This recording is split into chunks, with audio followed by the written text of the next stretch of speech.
Hi friends, എല്ലാവർക്കും one clip PSC YouTube ചാനലിലേക്ക് സ്വാഗതം.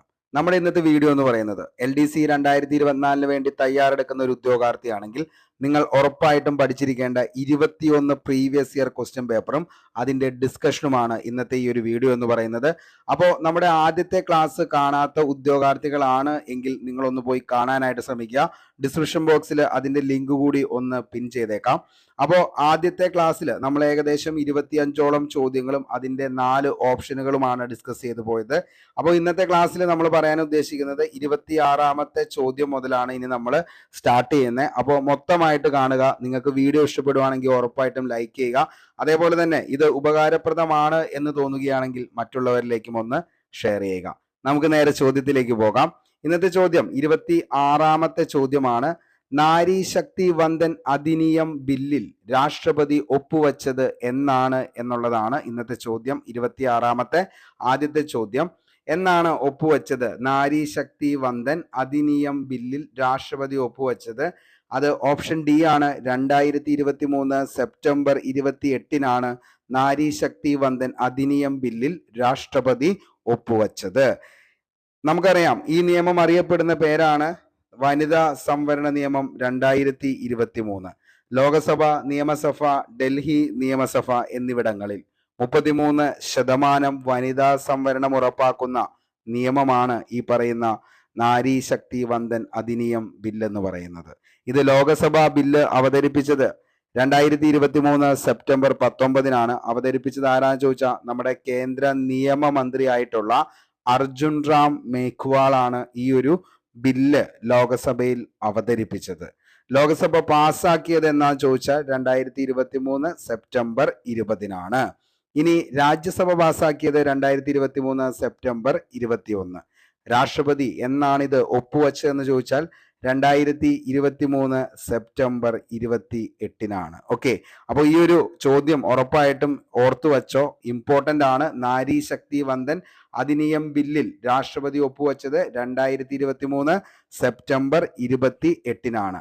അതായത് എന്താണ്? ലോകസഭ, നിയമസഭ, ഡൽഹി നിയമസഭ എന്നിവിടങ്ങളിൽ 33% വനിതാ സംവരണം ഉറപ്പാക്കുന്ന നിയമമാണ് ഇതെന്ന് പറയുന്നത്. ഓക്കെ, ആരാണ് ഇത് അവതരിപ്പിച്ചത് ലോകസഭയിൽ എന്ന് ചോദിച്ചാൽ ആരാണ്? അർജുൻ റാം മേഘ്വാൾ ആണ് അവതരിപ്പിച്ചത്. ഓക്കെ, നമുക്ക് അടുത്ത ചോദ്യത്തിലേക്ക് പോകാം.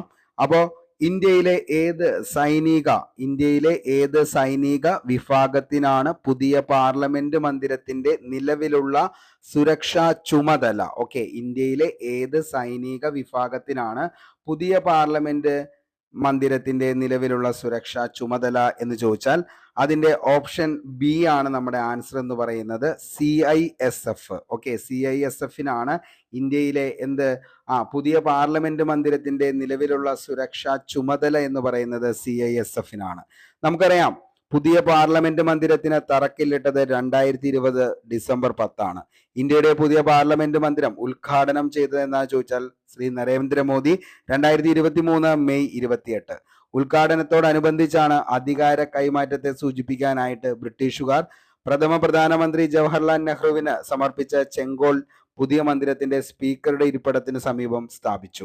അതേപോലെ തന്നെ എപ്പോഴും ഇനിയും ചോദിക്കാം ഈ ഒരു ചോദ്യം എന്ന് പറയുന്നത്, ഇന്ത്യയുടെ പുതിയ പാർലമെന്റ് മന്ദിരത്തിന്റെ നിർമ്മാണ പദ്ധതി അറിയപ്പെട്ടിരുന്ന പേരെന്താന്ന് ചോദിച്ചാൽ അതാണ് സെൻട്രൽ വിസ്ത പ്രോജക്റ്റ്. അപ്പോൾ താഴെ പറയുന്നവയിൽ സെൻട്രൽ വിസ്ത പ്രോജക്റ്റ് എന്തുമായി ബന്ധപ്പെട്ടിരിക്കുന്നു എന്ന് ചോദിച്ചാൽ പുതിയ പാർലമെന്റ് മന്ദിരത്തിന്റെ നിർമ്മാണവുമായി ബന്ധപ്പെട്ട പദ്ധതിയാണ് central Vista project. Central Vista പദ്ധതിയുടെ നിർമ്മാണ കരാർ ഏറ്റെടുത്തിരിക്കുന്നത് ടാറ്റ പ്രോജക്റ്റ് ലിമിറ്റഡ് ആണ്.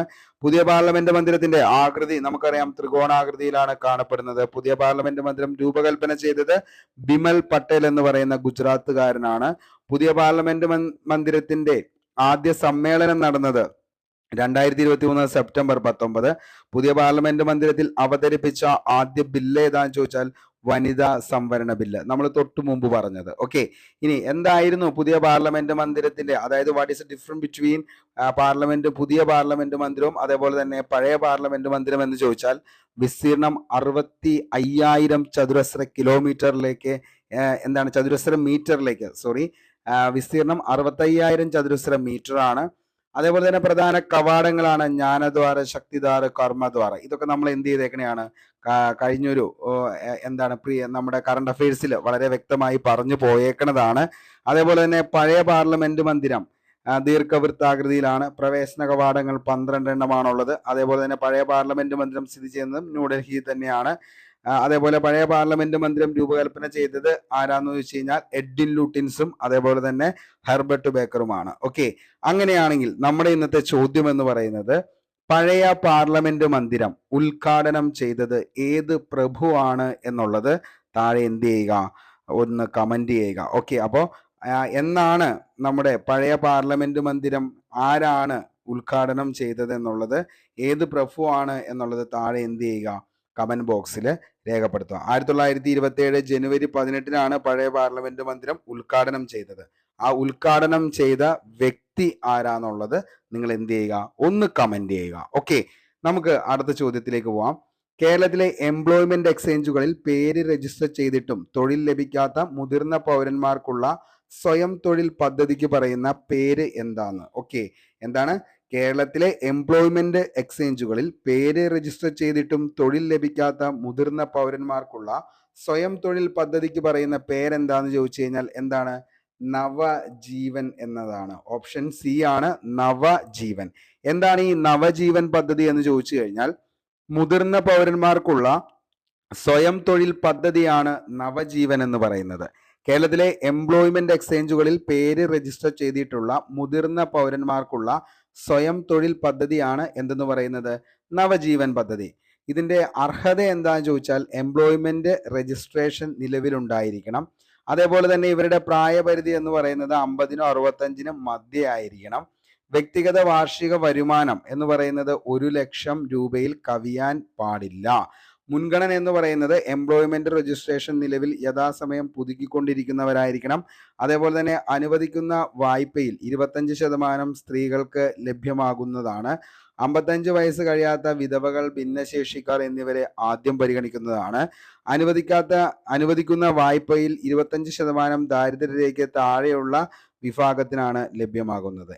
ഇനി വായ്പയുടെ തിരിച്ചടവ് എങ്ങനെയാണെന്ന് ചോദിച്ചാൽ, വായ്പാ തുക പരമാവധി 5000 രൂപയായിരിക്കും തരുന്നത്. വായ്പയുടെ 25% സബ്സിഡിയായി സംരംഭകരുടെ ലോൺ അക്കൗണ്ടിൽ നിക്ഷേപിക്കാവുന്നതാണ്. തിരിച്ചടവും പലിശയും ധനകാര്യ സ്ഥാപനങ്ങളുടെ നിയമങ്ങൾ വിധേയമായിരിക്കും. ക്രെഡിറ്റ് ഗ്യാരണ്ടി അതേപോലെ തന്നെ സ്കീമിൽ ഉൾപ്പെടുത്തിയ വായ്പ അനുവദിക്കുന്നതിനാൽ ജാമ്യം നൽകേണ്ടതില്ല. ഓക്കെ, ഇനി നടപ്പാക്കുന്ന ധനകാര്യ സ്ഥാപനങ്ങൾ ഏതൊക്കെയാണെന്ന് ചോദിച്ചാൽ, ജില്ലാ ദേശസാൽകൃത ഷെഡ്യൂൾഡ് ബാങ്കുകൾ, അതേപോലെ സംസ്ഥാന ജില്ലാ സഹകരണ ബാങ്കുകൾ, കേരള ബാങ്ക്, അതേപോലെ തന്നെ KSFE, മറ്റു പൊതുമേഖലാ ധനകാര്യ സ്ഥാപനങ്ങൾ എന്നിവ മുഖേന പദ്ധതിയിൽ കീഴിൽ വായ്പ ലഭിക്കാവുന്നതാണ്. ഒന്നിലധികം അപേക്ഷകർ ചേർന്ന് സംയുക്ത സംരംഭം ആരംഭിക്കുന്നതാണ് ഓരോ വ്യക്തിക്കും വായ്പയ്ക്കും സബ്സിഡിക്കും അർഹത ഉണ്ടായിരിക്കുന്നതുമാണ്. ഓക്കെ, ഇനി അതിന്റെ കൂടെ നമുക്ക് അടുത്തൊരു പദ്ധതി ഉണ്ട്. എന്തെന്ന് പറയുന്നത് ശരണ്യ പദ്ധതി. എന്താണ്? സ്ത്രീകൾക്കുള്ള സ്വയം തൊഴിൽ പദ്ധതിയാണ് നമ്മൾ എന്തെന്ന് പറയുന്നത്? ശരണ്യ പദ്ധതി എന്ന് പറയുന്നത്. സ്ത്രീകൾക്കുള്ള സ്വയം തൊഴിൽ, അതായത് സംസ്ഥാനത്തെ ഏറ്റവും പിന്നോക്കവും അതേപോലെ തന്നെ വേർതിരിക്കപ്പെടുന്നതുമായ സ്ത്രീകളെ ഉയർത്തുന്നതിന് സംസ്ഥാന സർക്കാർ അവതരിപ്പിച്ച ഒരു പദ്ധതിയാണ് എന്തെന്ന് പറയുന്നത്? ഈ പറയുന്ന ശരണ്യ പദ്ധതി എന്ന് പറയുന്നത്. ഓക്കെ, അപ്പോൾ അതൊന്ന് ഓർത്തു വെച്ചോ, ചിലപ്പോൾ ചോദിക്കാം ശരണ്യ പദ്ധതി എന്താന്നുള്ളത്. അതേപോലെ തന്നെ അടുത്ത ഓപ്ഷൻ നമ്മൾ നോക്കിക്കഴിഞ്ഞാൽ സ്വാന്തനം എന്ന് പറയുന്നത് എന്താണ്?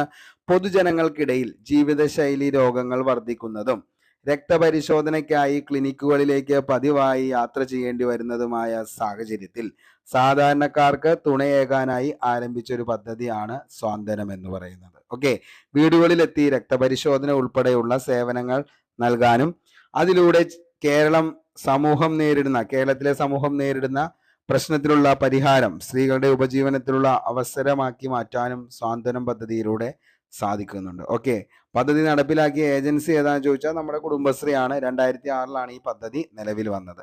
ഇനി നമുക്കറിയാം ആശ്വാസനിധി എന്ന് പറയുന്നത്, അതായത് ലൈംഗികാതിക്രമങ്ങൾ, ആസിഡ് ആക്രമണങ്ങൾ, ഗാർഹിക പീഡനം, അതേപോലെ ഹീനമായ ലിംഗ വിവേചനം തുടങ്ങിയ അതിജീവിച്ച സ്ത്രീകൾക്കും കുട്ടികൾക്കും അടിയന്തര ധനസഹായം നൽകുന്ന ഒരു പദ്ധതിയാണ് എന്തെന്ന് പറയുന്നത്? ആശ്വാസ നിധി എന്ന് പറയുന്നത്. അപ്പോൾ ഇത്രയും കാര്യങ്ങൾ എന്ത് ചെയ്യുക, ഒന്ന് ഓർത്തു വച്ചേക്കാം. നമുക്ക് 29-ാമത്തെ ചോദ്യത്തിലേക്ക് പോകാം. 29-ാമത്തെ ചോദ്യം എന്താണ്? അയ്യങ്കാളി നഗര തൊഴിലുറപ്പ് പദ്ധതി, അയ്യങ്കാളി നഗര തൊഴിലുറപ്പ് പദ്ധതി, അയ്യങ്കാളി നഗര തൊഴിലുറപ്പ് പദ്ധതി ദിവസവേതനം എത്ര രൂപയാണ് വർദ്ധിപ്പിച്ചത്? അപ്പോൾ നമുക്കറിയാം അയ്യങ്കാളി നഗര തൊഴിലുറപ്പ് പദ്ധതിയുടെ ദിവസവേതനം എത്ര രൂപയാന്നുള്ളത്. പക്ഷെ അത് വർദ്ധിപ്പിച്ചത് എത്രയാന്നുള്ളത് ചിലപ്പോൾ ആർക്കും ചിലപ്പോൾ കിട്ടിയിട്ടുണ്ടാവില്ല. നല്ലൊരു ചോദ്യമായിരുന്നു. 052/2024 PSC എക്സാമിൽ ചോദിച്ച ചോദ്യമാണിത്. അല്ലാതെ ഇത് ഞാൻ പുതിയതായിട്ട് വന്നേക്കണതൊന്നുമല്ല. അപ്പോൾ ചിലപ്പോൾ നിങ്ങളിത് നോക്കുമ്പോൾ ഇത് നിലവിലെ ക്വസ്റ്റ്യൻ പേപ്പർ ഞാൻ ഇത് കഴിഞ്ഞ് കഴിയുമ്പോൾ നമ്മുടെ ടെലഗ്രാം ഗ്രൂപ്പിലേക്ക് ഇട്ടേക്കാം. ഓക്കെ, അയ്യങ്കാളി നഗര തൊഴിലുറപ്പ് പദ്ധതിയുടെ ദിവസവേതനം എത്ര രൂപയാണ് വർദ്ധിപ്പിച്ചത്? എത്ര രൂപയാണ് വർദ്ധിപ്പിച്ചത്? അയ്യങ്കാളി തൊഴിലുറപ്പ് പദ്ധതിയുടെ ദിവസവേതനം എന്ന് പറയുന്നത് 22 രൂപ. ഓപ്ഷൻ എ ആണ് നമ്മുടെ ഉത്തരം എന്ന് പറയുന്നത്.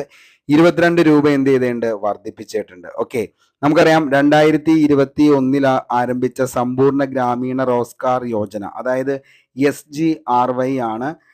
2004 ആരംഭിച്ച national food for work programme NFFWP എന്നിവ സംയോജിച്ചാണ് മഹാത്മാഗാന്ധി ദേശീയ ഗ്രാമീണ തൊഴിലുറപ്പ് പദ്ധതി ആരംഭിച്ചത്. നിലവിൽ വരുമ്പോൾ പഞ്ചവത്സര പദ്ധതി, 10ാം പഞ്ചവത്സര പദ്ധതി നമുക്കറിയാം മൻമോഹൻ സിംഗ് ആയിരുന്ന പദ്ധതിയാണ്. ദേശീയ ഗ്രാമീണ തൊഴിലുറപ്പ് പദ്ധതിക്ക് മേൽനോട്ടം വഹിക്കുന്നത് ഗ്രാമവികസന വകുപ്പുമാണ്. ഓക്കെ, ഇനി നമുക്കറിയാം മഹാത്മാഗാന്ധി ഗ്രാമീണ തൊഴിലുറപ്പ് പദ്ധതി നൽകുന്ന ശമ്പളത്തിന്റെ അടിസ്ഥാനത്തിൽ 1ാം സ്ഥാനം നിൽക്കുന്നത് ഇപ്പോൾ ഏതാന്ന് വേണമെങ്കിൽ ചോദിക്കാം. ഏതാണ്? ഹരിയാനയാണ്. 374 രൂപയാണ് 1ാം സ്ഥാനം. ഓക്കെ, അപ്പോൾ മഹാത്മാഗാന്ധി ഗ്രാമീണ തൊഴിലുറപ്പ് പദ്ധതി നൽകുന്ന ശമ്പളത്തിന്റെ അടിസ്ഥാനത്തിൽ 1ാം സ്ഥാനം ഹരിയാന 374, 2ാം സ്ഥാനം ഗോവയാണ് 356 രൂപ, 3ാം സ്ഥാനം കർണാടക 349 രൂപ. കേരളത്തിൽ നിലവിൽ നൽകുന്ന അടിസ്ഥാന ശമ്പളം എത്രയാണെന്ന് ചോദിച്ചാൽ 346 ആണ്. എവിടെ? കേരളത്തിൽ കൊടുക്കുന്ന 346. അതായത് 333 രൂപയിൽ നിന്നാണ് എന്തിലേക്ക് മാറിയത്? 346 രൂപയിലേക്ക് വർദ്ധിപ്പിച്ചത്. ഏറ്റവും കുറച്ച് ശമ്പളം നൽകുന്ന സംസ്ഥാനങ്ങൾ നാഗാലാൻഡും അരുണാചൽ പ്രദേശും ഇപ്പോഴും 234 രൂപയാണ് ആയിട്ടുള്ളൂ. ഓക്കെ, സിക്കിമിലെ ഗനാതാങ്, ലച്ചുങ്, ലച്ചൻ എന്നീ ഗ്രാമപ്രദേശങ്ങളിൽ 374 ഉണ്ട്, നമ്മുടെ ഹരിയാനയെ പോലെ തന്നെ. അപ്പോൾ ഇത്രയാണ് ഇതിൻ്റെ അകത്ത് നമുക്ക് പഠിക്കാനുള്ളൂ. അപ്പോൾ അയ്യങ്കാളി നഗര തൊഴിലുറപ്പ് പദ്ധതിയുടെ ദിവസവേതനം എത്ര രൂപയാണ് വർദ്ധിപ്പിച്ചത്? നമുക്കറിയാം 22 രൂപ. ഓക്കെ, ഏറ്റവും കൂടുതൽ മഹാത്മാഗാന്ധി ഗ്രാമീണ തൊഴിലുറപ്പ് പദ്ധതി നൽകുന്ന ശമ്പളത്തിന്റെ അടിസ്ഥാനത്തിൽ 1ാം സ്ഥാനം ഹരിയാന 374, 2ാം സ്ഥാനം ഗോവ 356, 3ാം സ്ഥാനം കർണാടക. ഓക്കെ, നമുക്ക് 30ാമത്തെ ചോദ്യത്തിലേക്ക് പോകാം. താഴെ കൊടുത്തിരിക്കുന്ന ഏത് പ്രസ്ഥാനവുമായി ശ്രീ കുമാരഗുരുദേവൻ ബന്ധപ്പെട്ടിരിക്കുന്നു? ഓക്കെ, അപ്പൊ താഴെ കൊടുത്തിരിക്കുന്ന ഏത് പ്രസ്ഥാനവുമായാണ് ശ്രീ കുമാരഗുരുദേവൻ ബന്ധപ്പെട്ടിരിക്കുന്നത്? ഏതുമായാണ് കുമാരഗുരുദേവൻ ബന്ധപ്പെട്ടിരിക്കുന്നത്? നമുക്കറിയാം ഏതാണ്? പ്രത്യക്ഷ രക്ഷാ ദൈവസഭ. ഒത്തിരി തവണ PSC ചോദിച്ചു പോയ കേരള റെനൈസൻസുമായി ബന്ധപ്പെട്ട ചോദ്യമാണ് ഈ പറയുന്ന കുമാരഗുരുദേവനും അതേപോലെ തന്നെ പ്രത്യക്ഷ രക്ഷാ ദൈവസഭ എന്ന് പറയുന്നത്. അതായത് അവശത അനുഭവിക്കുന്ന ദളിതരുടെ മോചനത്തിനായി യോഹന്നാൻ സ്ഥാപിച്ച സംഘടനയായിരുന്നു പ്രത്യക്ഷ രക്ഷാ ദൈവസഭ, അല്ലെങ്കിൽ PRDS എന്ന് പറയുന്നത്. ഇത് എന്നാണ് സ്ഥാപിതമായതെന്ന് ചോദിച്ചു കഴിഞ്ഞാൽ 1909 സ്ഥാപിതമായത്. ആസ്ഥാനം പത്തനംതിട്ടയിലെ ഇരവിപേരൂർ എന്ന് പറയുന്ന സ്ഥലത്താണ്. PRDSന്റെ രക്ഷാധികാരിയാണ് കുമാരഗുരുദേവൻ.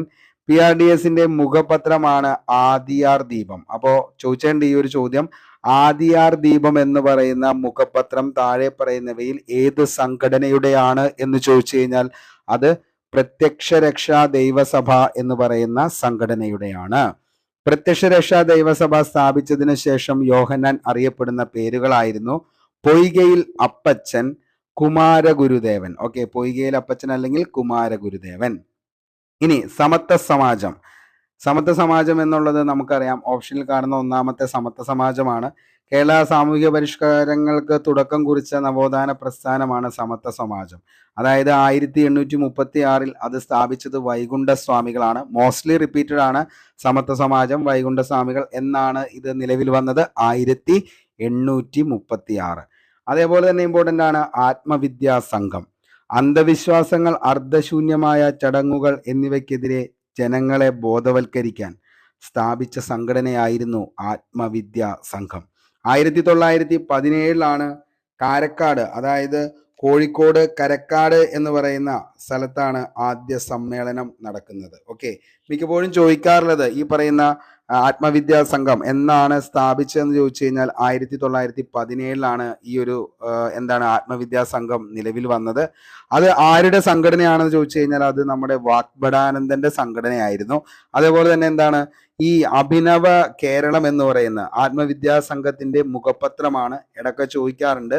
അതേപോലെ തന്നെ എന്താണ് ഈ പറയുന്ന 1921 കോഴിക്കോട് നിന്നും പ്രസിദ്ധീകരണം ആരംഭിച്ച വാരികയാണ് അഭിനവ കേരളം എന്ന് പറയുന്നത്. ഓക്കെ, ഇനി സന്ദേശങ്ങൾ പ്രചരിപ്പിച്ച വാരിക ഏതാന്ന് ചോദിച്ചാൽ ആത്മവിദ്യ കാഹളമാണ്. ഓക്കെ, അത്രയും കാര്യം ഒന്ന് ഓർത്തു വച്ചോ ഈ പറയുന്ന ആത്മവിദ്യാ സംഘവുമായിട്ട്. ഇനി ലാസ്റ്റത്തെയാണ് അരയ സമാജം. എന്താണ് അരയ സമാജത്തെ? പണ്ഡിറ്റ് കറുപ്പൻ ആണ് അരയ സമാജം എന്ന് പറയുന്ന സംഘടന സ്ഥാപിച്ചത്. 1907 അരയ വംശോദ്ധാരണി സഭ സ്ഥാപിച്ചതാണെങ്കിൽ പണ്ഡിറ്റ് കറുപ്പൻ, അരയ വംശ പരിപാലന യോഗമാണെങ്കിൽ അത് വേലുക്കുട്ടി അരയനാണ്. കൺഫ്യൂസിങ് ഫാക്റ്റ് ആണ്, എപ്പോഴും മാറിപ്പോവും. അപ്പോൾ അരയ വംശോദ്ധാരണി സഭ സ്ഥാപിച്ചത് പണ്ഡിറ്റ് കറുപ്പനാണ്, പക്ഷെ അരയ വംശ പരിപാലന യോഗം സ്ഥാപിച്ചത് വേലുക്കുട്ടി അരയനാണ്. ഓക്കെ, ഇനി നമുക്ക് ബാക്കിയുള്ള എല്ലാം നമുക്കറിയാം. അതായത് CMI ആണെങ്കിൽ നമ്മുടെ ചവറ കുര്യാക്കോസ് ഏലിയാസ് ആണ്. അതേപോലെ സമത്വ സമാജം 1836 Vaikunda Swami. Great Ezhava association 1896 doctor Palpu. SNDP ആണെങ്കിൽ 1903 ശ്രീനാരായണ ഗുരു. സാധുജന പരിപാലന സംഘമാണെങ്കിൽ 1907 നമ്മുടെ അയ്യങ്കാളിയാണ്. പണ്ഡിറ്റ് കറുപ്പന്റെ അരയ സമാജം 1907, പൊയ്കേൽ യോഹന്നാൻ PRDS 1909. അതേപോലെ മന്നത്ത് പത്മനാഭന്റെ നേതൃത്വത്തിൽ NSS 1914 വന്നത്. വാഗ്ഭടാനന്ദന്റെ ആത്മവിദ്യാ സംഘം 17. അതേപോലെ തന്നെ എന്താണ് ജാതിനാശിനി സഭ ചോദിക്കാറുണ്ട്, 1933 ആനന്ദ മഹാസഭ സ്ഥാപിച്ചത് 1918 ആരാണ്? നമ്മുടെ ബ്രഹ്മാനന്ദ ശിവയോഗിയാണ്. അപ്പോൾ ഇത്രയും കാര്യങ്ങൾ ജസ്റ്റ് ഒന്ന് ഓടിച്ച് എന്ത് ചെയ്യുക, ഒന്ന് മറച്ചു പോകിക്കോ, ഇമ്പോർട്ടൻ്റ് ആണ്. ഇനി അടുത്ത ചോദ്യത്തിലേക്ക് നമുക്ക് പോകാം. 31ാമത്തെ ചോദ്യം എന്ന് പറയുന്നത് ഗാന്ധിജിയും അരാജകത്വവും, ഗാന്ധി ആൻഡ് അനാർക്കി എന്ന ഗ്രന്ഥത്തിന്റെ രചയിതാവ് ആരാണ് എന്ന് ചോദിച്ചു കഴിഞ്ഞാൽ ആരാണ്? ചേറ്റൂർ ശങ്കരൻ നായരാണ്. ഏത്? ഗാന്ധി ആൻഡ് അനാർക്കി, ഗാന്ധിജിയും അരാജകത്വവും എന്ന ഗ്രന്ഥത്തിന്റെ രചയിതാവാണ് ചേറ്റൂർ ശങ്കരൻ നായർ. ചേറ്റൂർ ശങ്കരൻ നായർ ജനിച്ചത് പാലക്കാട് ജില്ലയിലെ മങ്കര എന്ന് പറയുന്ന സ്ഥലത്താണ്. വൈസ്രോയിയുടെ എക്സിക്യൂട്ടീവ് കൗൺസിൽ അംഗമായത് 1915 നമ്മൾ ഏറ്റവും കൂടുതൽ ചേറ്റൂർ ശങ്കരൻ നായർ എന്ന് പറയുമ്പോൾ നമ്മുടെ മനസ്സിലേക്ക് ഓടി വരുന്ന ഒരു പോയിന്റ് എന്ന് പറയുന്നത് INC-യുടെ സമ്മേളനം, അതായത് INC-യുടെ സമ്മേളനമായിട്ടുള്ള അമരാവതി സമ്മേളനത്തിൽ 1897 പ്രസിഡന്റ് ആരായിരുന്നു എന്ന് ചോദിച്ചു കഴിഞ്ഞാൽ അതാണ് ആരെന്ന് പറയുന്നത് ചേറ്റൂർ ശങ്കരൻ നായർ. അതായത് ഇന്ത്യൻ നാഷണൽ കോൺഗ്രസിന്റെ പ്രസിഡന്റായ ആദ്യ മലയാളി ആരാന്ന് ചോദിച്ചാൽ ആ ചോദ്യത്തിന്റെ ഉത്തരത്തിലാണ് ഏറ്റവും കൂടുതൽ PSC ഉദ്യോഗാർത്ഥികൾ ചേറ്റൂർ ശങ്കരൻ നായരെ പരിചയപ്പെട്ടത്. ഓക്കെ, അതേപോലെ തന്നെ 1919 ജാലിയൻ വാലാബാഗ് കൂട്ടക്കൊലയിൽ പ്രതിഷേധിച്ച് വൈസ്രോയിയുടെ എക്സിക്യൂട്ടീവ് കൗൺസിലിൽ നിന്ന് രാജിവെച്ചു. അതേപോലെ ഗാന്ധിജിയുടെ നയങ്ങളെ വിമർശിക്കുകയും 1922 ഗാന്ധിജിയും അരാജകത്വവും എന്ന പുസ്തകം എഴുതുകയും ചെയ്തത് ചേറ്റൂർ ശങ്കരൻ നായരാണ്. വൈസ്രോയി ലോർഡ് കേഴ്സൺ അദ്ദേഹത്തെ റാലി യൂണിവേഴ്സിറ്റി കമ്മീഷൻ സെക്രട്ടറിയായി നിയമിച്ചു 1902. അപ്പോൾ ഇത്രയും കാര്യങ്ങൾ ചേറ്റൂർ ശങ്കരൻ നായരുമായി ബന്ധപ്പെട്ടൊന്ന് ഓർത്തു വച്ചോ. ഒന്നാമത്തെ പോയിന്റ് ആണ് പാലക്കാട് ജില്ലയിലെ മങ്കരയിലായിരുന്നു ജനനം എന്ന് പറയുന്നത്. വൈസ്രോയിയുടെ എക്സിക്യൂട്ടീവ് കൗൺസിൽ അംഗമായത് 1915. ഗാന്ധിയും അരാജകത്വവും എന്ന് പറയുന്ന കൃതി എഴുതിയത് ആരാന്ന് ചോദിച്ചാൽ നമ്മുടെ ആരാണ്? ചേറ്റൂർ ശങ്കരൻ നായർ. ഇന്ത്യൻ നാഷണൽ കോൺഗ്രസിന്റെ പ്രസിഡന്റായ ആദ്യ മലയാളിയാണ് ആരെന്ന് പറയുന്നത് ചേറ്റൂർ ശങ്കരൻ നായർ. ഏത് സമ്മേളനത്തിലാണെന്ന് ചോദിച്ചാൽ മക്കളെ 1897 അമരാവതി സമ്മേളനം. ഓക്കെ, അടുത്തൊരു ഓപ്ഷൻ എന്ന് പറയുന്നത് കേളപ്പനാണ്. കൂടുതലൊന്നും പറയേണ്ട കാര്യമില്ല. അതായത് ഇന്ത്യക്ക് സ്വാതന്ത്ര്യം ലഭിക്കുമ്പോൾ KPCC പ്രസിഡന്റ് ആരാന്ന് ചോദിച്ചാൽ കേളപ്പനാണ്. കേരളത്തിൽ സർവോദയ പ്രസ്ഥാനത്തിന്റെയും ഭൂദാന പ്രസ്ഥാനത്തിന്റെയും നേതാവ്. അതേപോലെ ഗാന്ധിജി ഗാന്ധിജിയുടെ വ്യക്തി സത്യാഗ്രഹം ആയി തെരഞ്ഞെടുക്കപ്പെട്ട കേരളീയൻ ആരാന്ന് ചോദിച്ചാൽ അതാണ് ഏറ്റവും കൂടുതൽ നമ്മൾ എന്ത് ചെയ്തേക്കണത്, നമ്മൾ പഠിച്ചേക്കണ സംഭവം. കേളപ്പൻ ഹരിജനങ്ങൾക്ക് വേണ്ടി ഗോപാലപുരത്ത് കോളനി സ്ഥാപിച്ചു 1921. ഓക്കെ, ഐക്യ കേരള രൂപവൽക്കരണ കമ്മിറ്റിയുടെ അധ്യക്ഷനായിരുന്നു കെ കേളപ്പൻ എന്ന് പറയുന്നത്. ഓക്കെ, അതേപോലെ തന്നെ പത്മശ്രീ നിരസിച്ച നേതാവ് താഴെ പറയുന്നവയിൽ ആരാണ് എന്ന് ചോദിച്ചു കഴിഞ്ഞാൽ അതിന്റെ ഉത്തരവും ആര് തന്നെയാ? കെ കേളപ്പനാണ്. അദ്ദേഹത്തിന്റെ ജീവചരിത്രം രചിച്ചത് MP മന്മഥനാണ്. NP മന്മഥനാണ് കെ കേളപ്പന്റെ എന്ത് ജീവചരിത്രം രചിച്ചത്. കെ കേളപ്പൻ ഇന്ത്യൻ തപാൽ സ്റ്റാമ്പിൽ പ്രത്യക്ഷപ്പെട്ടത് 1990 ഓഗസ്റ്റ് 24. മലപ്പുറം ജില്ലയുടെ രൂപീകരണത്തെ ഒരു കൊച്ചു പാകിസ്ഥാനെ സൃഷ്ടിക്കുന്നു എന്ന് അഭിപ്രായപ്പെട്ട വ്യക്തി ആരാന്ന് ചോദിച്ചാൽ അത് കെ കേളപ്പനാണ്. ഓക്കെ, ഇനി നമുക്ക് പണ്ഡിറ്റ് കറുപ്പന്റെ 2-3 പോയിന്റ് നോക്കാം. അതായത് കേരള ലിങ്കൺ എന്നതായിരിക്കും നിങ്ങൾ എല്ലാവരും ഏറ്റവും കൂടുതൽ പണ്ഡിറ്റ് KP കറുപ്പനെ കുറിച്ച് കേട്ടിട്ടുള്ളത്. കേരള ലിങ്കൻ എന്ന അപരനാമത്തിൽ അറിയപ്പെട്ടിരുന്ന നവോത്ഥാന നായകനായിരുന്നു Pandit KP Karuppan. Pandit Karuppan Cochin legislative അസംബ്ലിയിൽ അംഗമായ വർഷം എത്ര തവണ PSCക്ക് ഇത് ചോദിച്ചെന്ന് അറിയത്തില്ല, അത്രത്തോളം തവണ ചോദിച്ച ഒരു ചോദ്യമാണിത്. അതേപോലെ തന്നെ അരേ സമുദായത്തിൽ ജനിച്ച നവോത്ഥാന നായകനായിരുന്നു ആരെന്ന് പറയുന്നത്? പണ്ഡിറ്റ് KP കറുപ്പൻ എന്ന് പറയുന്നത്. പണ്ഡിറ്റ് കറുപ്പന് കവി തിലകപ്പട്ടം, സാഹിത്യ നിപുണൻ എന്നീ പദവികൾ നൽകിയത് കൊച്ചി മഹാരാജാവാണ്. പണ്ഡിറ്റ് കറുപ്പന് വിദ്വാൻ പദവി നൽകിയത് കേരളവർമ്മ വലിയ കോയി തമ്പുരാനാണ്. ഓക്കെ, പണ്ഡിറ്റ് കറുപ്പൻ ആദ്യമായി സ്ഥാപിച്ച സഭ ഏതാണെന്ന് ചോദിച്ചാൽ അതാണ് കല്യാണദായിനി സഭ. താഴെ പറയുന്നവയിൽ ഏത് നവോത്ഥാന നായകനുമായി ബന്ധപ്പെട്ടിരിക്കുന്നു എന്ന് ചോദിച്ചു കഴിഞ്ഞാൽ ഏതാണ്? ഈ പറയുന്ന കല്യാണദായിനി സഭ പണ്ഡിറ്റ് KP കറുപ്പനാണ്. ഓക്കെ, 1912 കല്യാണദായിനി സഭ സ്ഥാപിച്ചത്. ഓക്കെ, അടുത്തത് വൈകുണ്ഠസ്വാമികളാണ് അടുത്തൊരു ഓപ്ഷൻ എന്ന് പറയുന്നത്. കുട്ടിക്കാലത്ത് വൈകുണ്ഠസ്വാമികൾ അറിയപ്പെട്ടിരുന്നത് മുടിചൂടും പെരുമാൾ എന്ന പേരിലാണ്. കുട്ടിക്കാലത്ത് വൈകുണ്ഠസ്വാമികളെ സ്വാധീനിച്ച ഗ്രന്ഥം ഏതാന്ന് ചോദിച്ചാൽ തിരുക്കുറലാണ്. വൈകുണ്ഠസ്വാമികൾ ധ്യാനത്തിനായി തിരഞ്ഞെടുത്ത സ്ഥലം സ്വാമി തോപ്പാണ്. നമുക്കറിയാം, ഒത്തിരി തവണ ചോദിച്ച സംഭവങ്ങളാണ് ഈ പറയുന്നതൊക്കെ. ജാതി ഒന്ന്, മതമൊന്ന്, കുലമൊന്ന്, ദൈവമൊന്ന് എന്ന് ലോകത്ത് ഒന്ന് മനുഷ്യന് എന്ന് പറഞ്ഞത് ആരാണെന്ന് ചോദിച്ചാൽ വൈകുണ്ഠസ്വാമികളാണ്. ഈ മഹത് വചനത്തിന്റെ എന്താണ് സൃഷ്ടാവ് എന്ന് പറയുന്നത്. ജാതി ഒന്ന്, മതമൊന്ന്, കുലമൊന്ന്, ദൈവമൊന്ന്, ലോകം ഒന്ന് മനുഷ്യന് എന്ന് പറഞ്ഞത് ആരാന്ന് ചോദിച്ചാൽ ആരാണ്? നമ്മുടെ വൈകുണ്ഠസ്വാമികളാണ്. വൈകുണ്ഠസ്വാമികൾ ആരംഭിച്ച ആരാധനാലയങ്ങളാണ് നിഴൽ താങ്കൽ എന്ന പേരിൽ അറിയപ്പെടുന്നത്.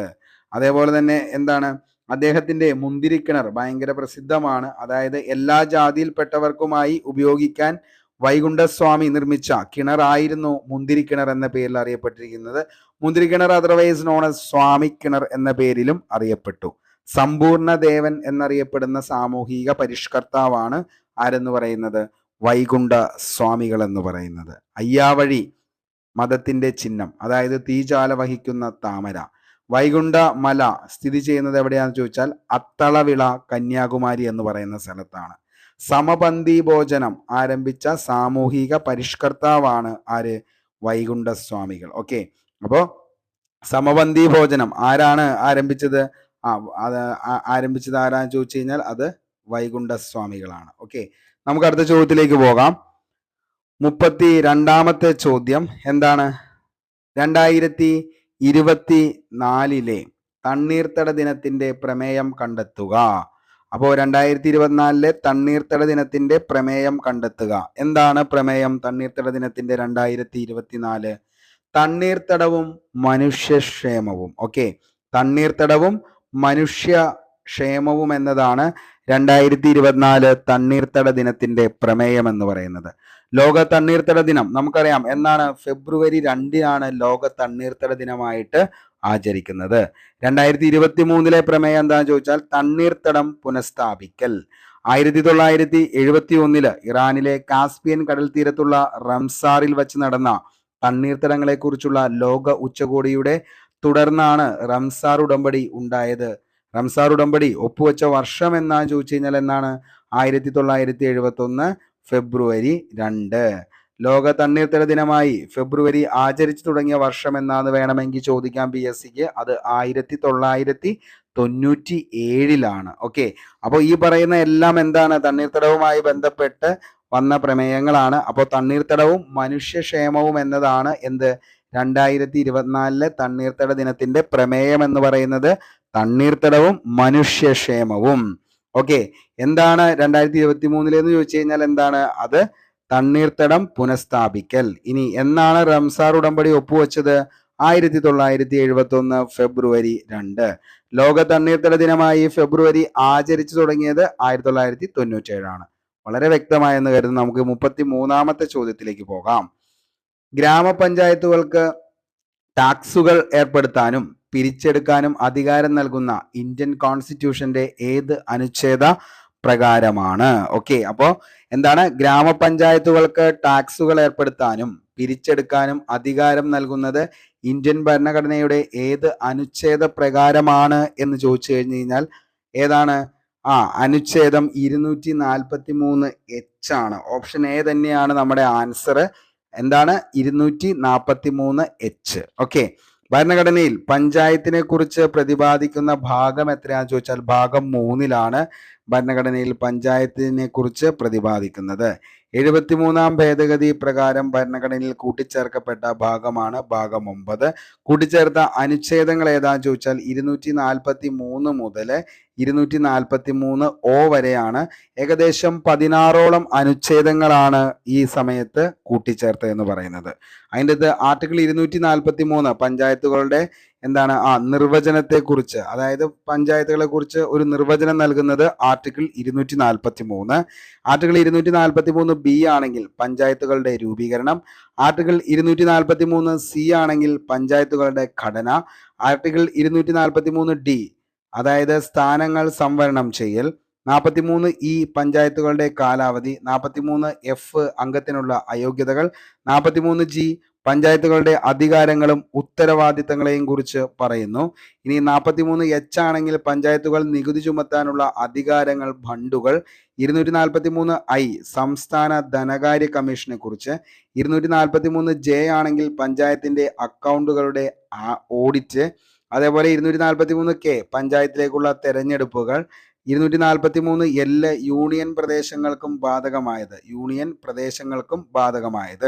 243 ആണെങ്കിൽ ഈ ഭാഗം ബാധകമല്ലാത്ത പ്രദേശങ്ങൾ. 243 നിലവിലുള്ള നിയമങ്ങളും പഞ്ചായത്തുകൾ തുടരും. 243 എന്ന് പറയുന്നത് തെരഞ്ഞെടുപ്പ് വിഷയങ്ങളിൽ കോടതികളുടെ ഇടപെടലിനുള്ള വിലക്ക്. അപ്പൊ ജസ്റ്റ് ഒന്ന് ഓർത്തു വച്ചോ, ഇമ്പോർട്ടന്റ് ആണ്. ഗ്രാമപഞ്ചായത്തുകൾക്ക് ടാക്സുകൾ ഏർപ്പെടുത്താനും പിരിച്ചെടുക്കാനും അധികാരം നൽകുന്നത് ഇന്ത്യൻ ഭരണഘടനയുടെ അനുച്ഛേദം 243 ആണ്. പഞ്ചായത്തുകളെ കുറിച്ച് പറയുന്ന ഭാഗം ഏതാന്ന് ചോദിച്ചാൽ ഭാഗം 9 പുതിയതായിട്ട് കൂട്ടിച്ചേർത്തത് 243 മുതൽ 243 വരെ 16 അനുച്ഛേദങ്ങളാണ്. ഓക്കെ, അത്രയെങ്കിലും ഓർത്തിരിക്കുക. 18 വയസ്സിൽ താഴെ പ്രായമുള്ള കുട്ടികളുടെ സമഗ്ര ആരോഗ്യ സംരക്ഷണത്തിനുള്ള സേവനങ്ങൾ ഒരു കുടക്കീഴിൽ ഉറപ്പുവരുത്തുന്ന പദ്ധതി താഴെ പറയുന്നവയിൽ ഏതാണ് എന്നതുള്ളതാണ്. ഏതാണ്? ആരോഗ്യ കിരണം. എന്താണ് ഈ ആരോഗ്യ കിരണം എന്ന് പറയുന്നത്? 18 വയസ്സിന് താഴെ പ്രായമുള്ള കുട്ടികളുടെ സമഗ്ര ആരോഗ്യ സംരക്ഷണത്തിനുള്ള സേവനങ്ങൾ ലഭ്യമാക്കുന്ന പദ്ധതിയാണ് ആരോഗ്യ കിരണം. APL BPL വ്യത്യാസമില്ലാതെ എല്ലാവരും ആരോഗ്യ കിരണം പദ്ധതിയിൽ ഉൾപ്പെട്ടിട്ടുണ്ട്. ഈ പദ്ധതിയിലൂടെ മരുന്നുകൾ, പരിശോധനകൾ, ചികിത്സകൾ എന്നിവ എല്ലാ സർക്കാർ ആശുപത്രികളിൽ നിന്നും സൗജന്യമായി നമുക്ക് ലഭിക്കും. അതേപോലെ തന്നെ സംസ്ഥാന സർക്കാരിന്റെ പ്ലാൻ ഫണ്ടിൽ നിന്ന് പദ്ധതി നിർവഹണത്തിനുള്ള തുക എന്ത് ചെയ്തിട്ടുണ്ട്? വകയിരുത്തിയിട്ടുണ്ട്.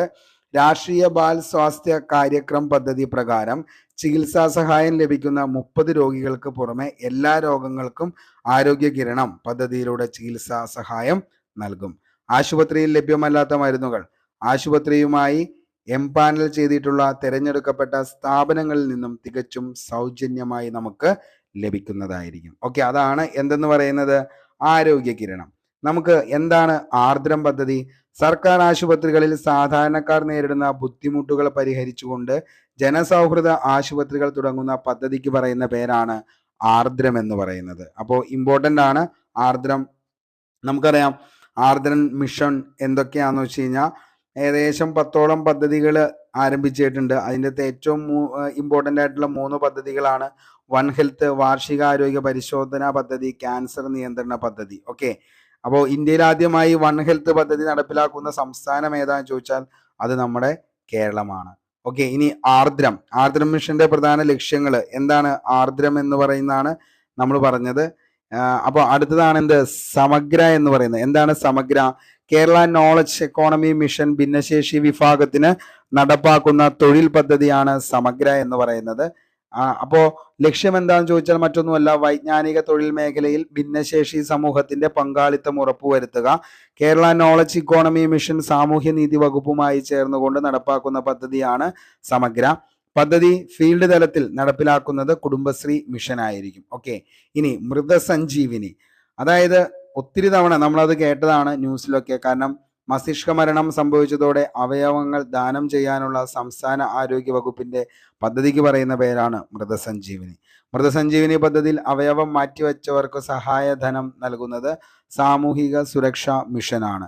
BPL വിഭാഗത്തിലുള്ളവർക്കാണ് സഹായധനം നൽകുന്നത്. സ്ഥിരമായി ഡയാലിസിസ് ആവശ്യമുള്ളവർ, വൃക്ക കരൾ മാറ്റ ശസ്ത്രക്രിയയ്ക്ക് വിധേയരായവർ എന്നിവർക്ക് സഹായം നൽകുന്നതാണ്. സംസ്ഥാന അവയവദാനങ്ങൾ ഒരു കുടക്കീഴിലാക്കാൻ രൂപീകരിച്ച സൊസൈറ്റിയാണ് Kerala state organ and tissue transplant organisation, KSOTO എന്ന് പറയുന്നത്. മൃതസഞ്ജീവിനി ഇതിന്റെ ഭാഗമാണ്. ഓക്കെ, അപ്പോൾ ഇത്രയും കാര്യങ്ങൾ ഒന്ന് ഓർത്തു വച്ചോ, ഇമ്പോർട്ടൻ്റ് ആണ്, ഇനിയും ചോദിക്കാവുന്നതാണ് ഈ ചോദ്യങ്ങൾ. ഓക്കെ, ഇനി നമുക്ക് അടുത്ത ചോദ്യത്തിലേക്ക് പോകാം.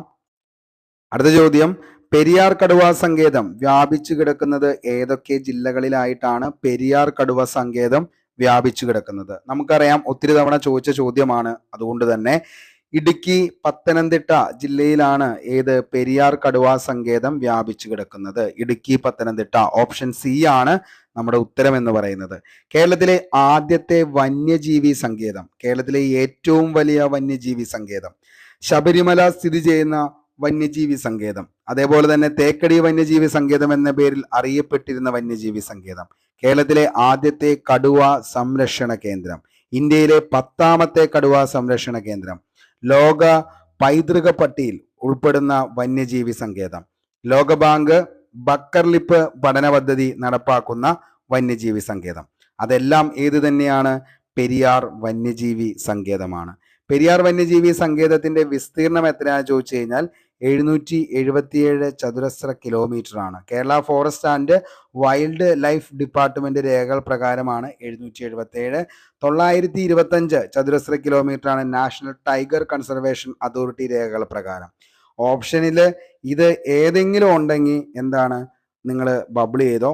ഇനി ഇത് രണ്ടും ഇല്ലെങ്കിൽ, അല്ലെങ്കിൽ ഇത് രണ്ടും ഒരുമിച്ച് വന്നു കഴിഞ്ഞാൽ ഉറപ്പായിട്ടും ക്വസ്റ്റ്യൻ ക്യാൻസൽ ചെയ്യും. ഏതെങ്കിലും ഒരെണ്ണമാണെങ്കിൽ എന്ത് ചെയ്യുക, 777 ചതുരശ്ര കിലോമീറ്റർ വന്നാലും 925 ചതുരശ്ര കിലോമീറ്റർ വന്നാലും രണ്ടും എന്താണ്, ശരിയാണ്. ഓക്കെ, പെരിയാർ വന്യജീവി സങ്കേതത്തിന്റെ പഴയ പേരെന്താണെന്ന് ചോദിച്ചു കഴിഞ്ഞാൽ അതാണ് എന്തെന്ന് പറയുന്നത്, നെല്ലിക്കാംപെട്ടി ഗെയിം സാങ്ച്വറി. 1934 വരെയും ആ ഒരു പേരിലാണ് അറിയപ്പെട്ടിരുന്നത്. ഓക്കെ, അത് കഴിഞ്ഞിട്ടാണ് എന്തായത്, നമ്മുടെ പെരിയാർ വന്യജീവി സങ്കേതമായി മാറിയത്.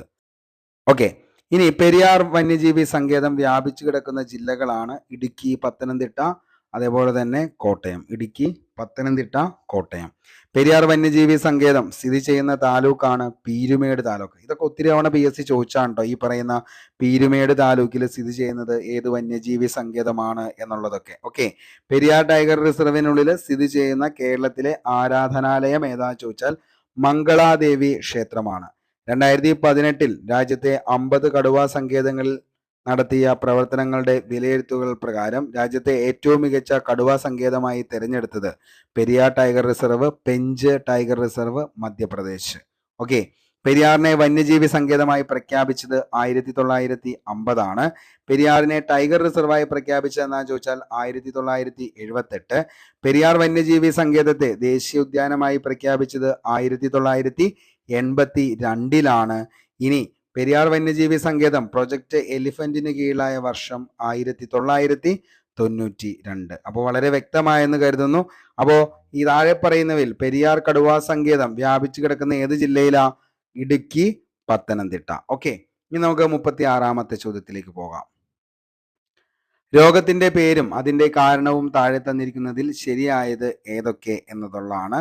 അപ്പോൾ ഇതിന്റെ ചോദ്യം എന്താണ്?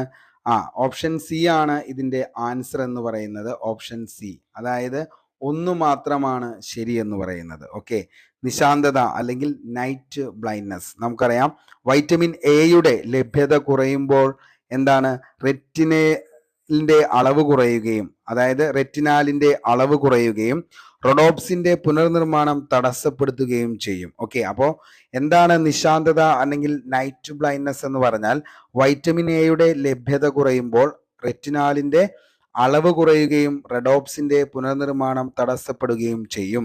ഈ അവസ്ഥയിൽ മങ്ങിയ വെളിച്ചത്തിൽ വസ്തുക്കളെ വ്യക്തമായി കാണാൻ കഴിയാതെ വരുന്ന രോഗത്തിന് പറയുന്ന പേരാണ് നിശാന്തത എന്ന് പറയുന്നത്. ഓക്കെ, ഇനി അടുത്ത് നമുക്കറിയാം സിറോഫ്താൽമിയ. എന്താണ് സിറോഫ്താൽമിയ എന്ന് ചോദിച്ചു കഴിഞ്ഞാൽ വൈറ്റമിൻ എയുടെ തുടർച്ചയായ അഭാവം ഉണ്ടായാൽ നേത്രാവരണവും കോർണിയയും വരണ്ട് കോർണിയ അതാര്യമായി തീരുന്ന അവസ്ഥ, അതിനെ പറയുന്ന പേരാണ് എന്തെന്ന് പറയുന്നത് സിറോഫ്താൽമിയ എന്ന് പറയുന്നത്. ഇനി എന്താണ് കളർ ബ്ലൈൻഡ്നെസ്? അതായത് കോൺകോശങ്ങളുടെ തകരാറ് മൂലം നമുക്ക് ചുവപ്പും പച്ചയും നിറങ്ങൾ വേർതിരിച്ചറിയാൻ കഴിയില്ല. ഈ രോഗാവസ്ഥയ്ക്ക് പറയുന്ന പേരാണ് വർണ്ണാന്തത എന്ന് പറയുന്നത്, അതായത് colour blindness. Actually colour blindness ഉള്ള ആളുകൾക്ക് എന്തില്ല, പച്ചയും അതേപോലെ തന്നെ ചുവപ്പും എന്ത് ചെയ്യാൻ പറ്റില്ല, നിറങ്ങൾ തിരിച്ചറിയാൻ പറ്റില്ല. നമുക്കറിയാം കളർ ബ്ലൈൻഡ്നെസ് ഉള്ള ആളുകൾക്കൊന്നും യൂണിഫോം ജോബ്സിനൊന്നും എന്ത് ചെയ്യാൻ പറ്റില്ല, അപ്ലൈ ചെയ്ത് കഴിഞ്ഞാലും ഫിസിക്കലിൽ അവർ എന്ത് ചെയ്യും, റിജക്റ്റ് ആയി പോകുന്നതായിരിക്കും. ഓക്കെ, അപ്പോൾ എന്താണ് കാരണം എന്ന് ചോദിച്ചു കഴിഞ്ഞാൽ കോൺകോശങ്ങളുടെ തകരാറ് മൂലം അവർക്ക് എന്ത് കാണാൻ പറ്റില്ല, ചുവപ്പും കാണാൻ പറ്റില്ല, പച്ചയും നിറം എന്ത് ചെയ്യാൻ പറ്റില്ല, വേർതിരിച്ചറിയാനായിട്ട് പറ്റത്തില്ല. അതാണ് അതിൻ്റെ പ്രോബ്ലം എന്ന് പറയുന്നത്. അടുത്തതാണ് ഗ്ലോക്കോമ എന്ന് പറയുന്നത്. ഗ്ലോക്കോമ കണ്ണിലെ കലകൾക്ക് പോഷണം നൽകുന്ന ദ്രവമാണ് അക്വസ് ദ്രവം. ഈ അക്വസ് ദ്രവത്തിന്റെ പുനരാഗീകരണം നടക്കാതെ വരുമ്പോൾ കണ്ണിനുള്ളിൽ മർദ്ദം എന്ത് ചെയ്യും, ഭയങ്കരമായിട്ട് കൂടും. അപ്പൊ റെറ്റിനയ്ക്ക് പ്രകാശഗ്രാഹി കോശങ്ങൾക്കും നാശമുണ്ടാക്കി അന്ധതയിലേക്ക് നയിക്കുന്ന രോഗമാണ് ഗ്ലോക്കോമ എന്ന് പറയുന്നത്. ലേസർ ശാസ്ത്രക്രിയയിലൂടെ ഈ അവസ്ഥ നമുക്ക് എന്ത് ചെയ്യാൻ പറ്റും, പരിഹരിക്കാനൊക്കെ പറ്റും ഏകദേശം. അപ്പോൾ കണ്ണിലെ കലകൾക്ക് പോഷണം നൽകുന്ന ദ്രവമായിട്ടുള്ള അക്വസ് ദ്രവം ഉണ്ട്. അക്വസ് ദ്രവത്തിന്റെ പുനരാഗീകരണം നടക്കാതെ വരുമ്പോൾ കണ്ണിനുള്ളിൽ മർദ്ദം കൂടുകയും റെറ്റിനയ്ക്കും പ്രകാശഗ്രാഹി കോശങ്ങൾക്കും നാശമുണ്ടാക്കി അന്ധതയ്ക്ക് കാരണമാകുന്ന രോഗമാണ് ഗ്ലോക്കോമ എന്ന് പറയുന്നത്. അങ്ങനെയാണെങ്കിൽ നമുക്ക് തിമിരം കൂടി എന്താണെന്ന് നോക്കാം. കാരണം ചിലപ്പോൾ ചോദിക്കാം, കണ്ണിലെ ലെൻസ് അതാര്യമാകുന്നത് മൂലം കാഴ്ച നഷ്ടപ്പെടുന്ന അവസ്ഥയാണ് തിമിരം എന്ന് പറയുന്നത്. ലെൻസ് മാറ്റിവെക്കൽ ശസ്ത്രക്രിയ ഇതിനൊരു പരിഹാരവുമാണ്. ഓക്കെ, പിന്നെ നമ്മുടെ ചെങ്കണ്ണ് പറയുന്നത്, ചെങ്കണ്ണെന്ന് വെച്ച് കഴിഞ്ഞാൽ കൺജക്റ്റൈവ ബാധിക്കുന്ന അണുബാധയാണ് ഇതിന് കാരണം എന്ന് പറയുന്നത്. ബാക്ടീരിയ, വൈറസ് തുടങ്ങിയവയാണ് രോഗകാരി. സ്പർശനത്തിലൂടെയും മറ്റുമാണ് ഈ രോഗം പകരുന്നത്. ചെങ്കണ്ണ് പറയുന്നത് ശുചിത്വം പാലിക്കുന്നതിലൂടെ ഒരു പരിധി വരെ ഈ രോഗത്തെ നമുക്ക് തടയാനായിട്ട് പറ്റും. ഓക്കെ, അപ്പോൾ കൺജക്റ്റൈവയെ ബാധിക്കുന്ന അണുബാധയാണ് ഇതിന് കാരണമെന്ന് പറയുന്നത്. കൺജക്റ്റൈവിസ് എന്നാണ് നമ്മൾ പറയുന്നത് ചെങ്കണ്ണ്. ഓക്കെ, 37ാമത്തെ ചോദ്യത്തിലേക്ക് നമുക്ക് പോകാം. മനുഷ്യ ശരീരത്തിലെ ഹീമോഗ്ലോബിൻ കാണുന്നത് ലോഹമാണ്. ഓക്കെ, മനുഷ്യ രക്തത്തിലെ ഹീമോഗ്ലോബിനിൽ കാണുന്ന ലോഹമേതാണ്? ഓക്കെ, മനുഷ്യ രക്തത്തിലെ ഹീമോഗ്ലോബിനിൽ കാണുന്ന ലോഹമേതാണെന്ന് ചോദിച്ചു കഴിഞ്ഞാൽ നമുക്ക് കണ്ണും പൂട്ടി ഉത്തരത്തിലേക്ക് എത്താം. കാരണം അത്രയും തവണ PSC ചോദിച്ചേക്കണെയാണ്. ഓപ്ഷൻ ഡി ഇരുമ്പാണ്. ഓക്കെ, മനുഷ്യ രക്തത്തിലെ ഹീമോഗ്ലോബിനിൽ കാണുന്ന ലോഹമേതാന്ന് ചോദിച്ചാൽ ഇരുമ്പ്. അതായത് ദ്രവ മാട്രിക്സ് ആയ പ്ലാസ്മ, രക്തകോശങ്ങൾ എന്നീ ഘടകങ്ങൾ അടങ്ങിയ ഒരു ദ്രാവക യോജക കലയാണ് രക്തം എന്ന് പറയുന്നത്. ഓക്സിജനെ രക്തത്തിലേക്ക് ആഗീകരണം ചെയ്യുന്ന രക്തത്തിലെ ഘടകമാണ് ഹീമോഗ്ലോബിൻ. ആരോഗ്യമുള്ള ഒരു വ്യക്തിയിൽ കാണപ്പെടുന്ന ഹീമോഗ്ലോബിന്റെ അളവ് എന്ന് പറയുന്നത് 100 മില്ലി ലിറ്റർ രക്തത്തിൽ 12 മുതൽ 16 ഗ്രാം വരെയാണ് ഈ പറയുന്ന ഹീമോഗ്ലോബിൻ എന്ന് പറയുന്നത്. ഹീമോഗ്ലോബിൻ തന്മാത്രകൾ ശ്വസനവാതകങ്ങളുടെ സംവഹനത്തിൽ വളരെ പ്രധാന പങ്കാണ് വഹിക്കുന്നത്. ഹീമോഗ്ലോബിനിൽ അടങ്ങിയിരിക്കുന്ന ലോഹമേതാന്ന് ചോദിച്ചാൽ ഇരുമ്പാണ്. രക്തത്തിൽ ഇരുമ്പിന്റെ അഭാവം മൂലമുണ്ടാകുന്ന രോഗം ഒത്തിരി തവണ ചോദിച്ചാണ്, അതാണ് അനീമിയ എന്ന് പറയുന്നത്. അപ്പൊ അനീമിയ എന്ന് പറയുന്ന രോഗത്തിന്റെ കാരണം എന്താന്ന് ചോദിച്ചു കഴിഞ്ഞാൽ രക്തത്തിലെ ഇരുമ്പിന്റെ അഭാവമാണ്. രക്തം കട്ട പിടിക്കാൻ സഹായിക്കുന്ന ലോഹമേതാന്ന് ചോദിച്ചാൽ അതാണ് കാൽസ്യം. ഓക്കെ, അപ്പോൾ രക്തം കട്ട പിടിക്കാൻ സഹായിക്കുന്ന ലോഹമാണ് കാൽസ്യം. എല്ലുകളുടെയും പല്ലുകളുടെയും നിർമ്മാണത്തിനും പേശികളുടെയും നാഡികളുടെയും പ്രവർത്തനത്തിന് ആവശ്യമായ ധാതു ലവണങ്ങളുമാണ് കാൽസ്യം, ഫോസ്ഫറസ് എന്ന് പറയുന്നത്. ഓക്കെ, അപ്പോൾ ഇത്രയും കാര്യം ഒന്ന് ഓർത്തു വച്ചോ. നമുക്ക് 38ാമത്തെ ചോദ്യത്തിലേക്ക് പോകാം. എന്താണ്? എലിപ്പനിക്ക് കാരണമായ സൂക്ഷ്മജീവി ഏതാണ്? എലിപ്പനിക്ക് കാരണമായ സൂക്ഷ്മജീവി ആദ്യത്തെ ഓപ്ഷനിൽ തന്നെ കിടക്കുന്നുണ്ട് നമ്മുടെ ഉത്തരം ലെപ്റ്റോസ്പൈറ. ഓക്കെ, ലെപ്റ്റോസ്പൈറയാണ് എന്തിന്? എലിപ്പനിക്ക് കാരണമായ സൂക്ഷ്മജീവിയാണ് ലെപ്റ്റോസ്പൈറ.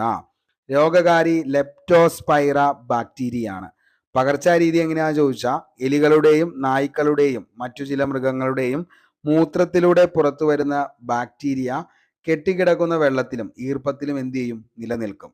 ബാക്ടീരിയ മുറിവിലൂടെ രക്തത്തിലെത്തിയാൽ ശരീരകലകളെ ബാധിക്കുകയും ചില ടോക്സിനുകൾ ഉൽപ്പാദിപ്പിക്കുകയും ചെയ്യും.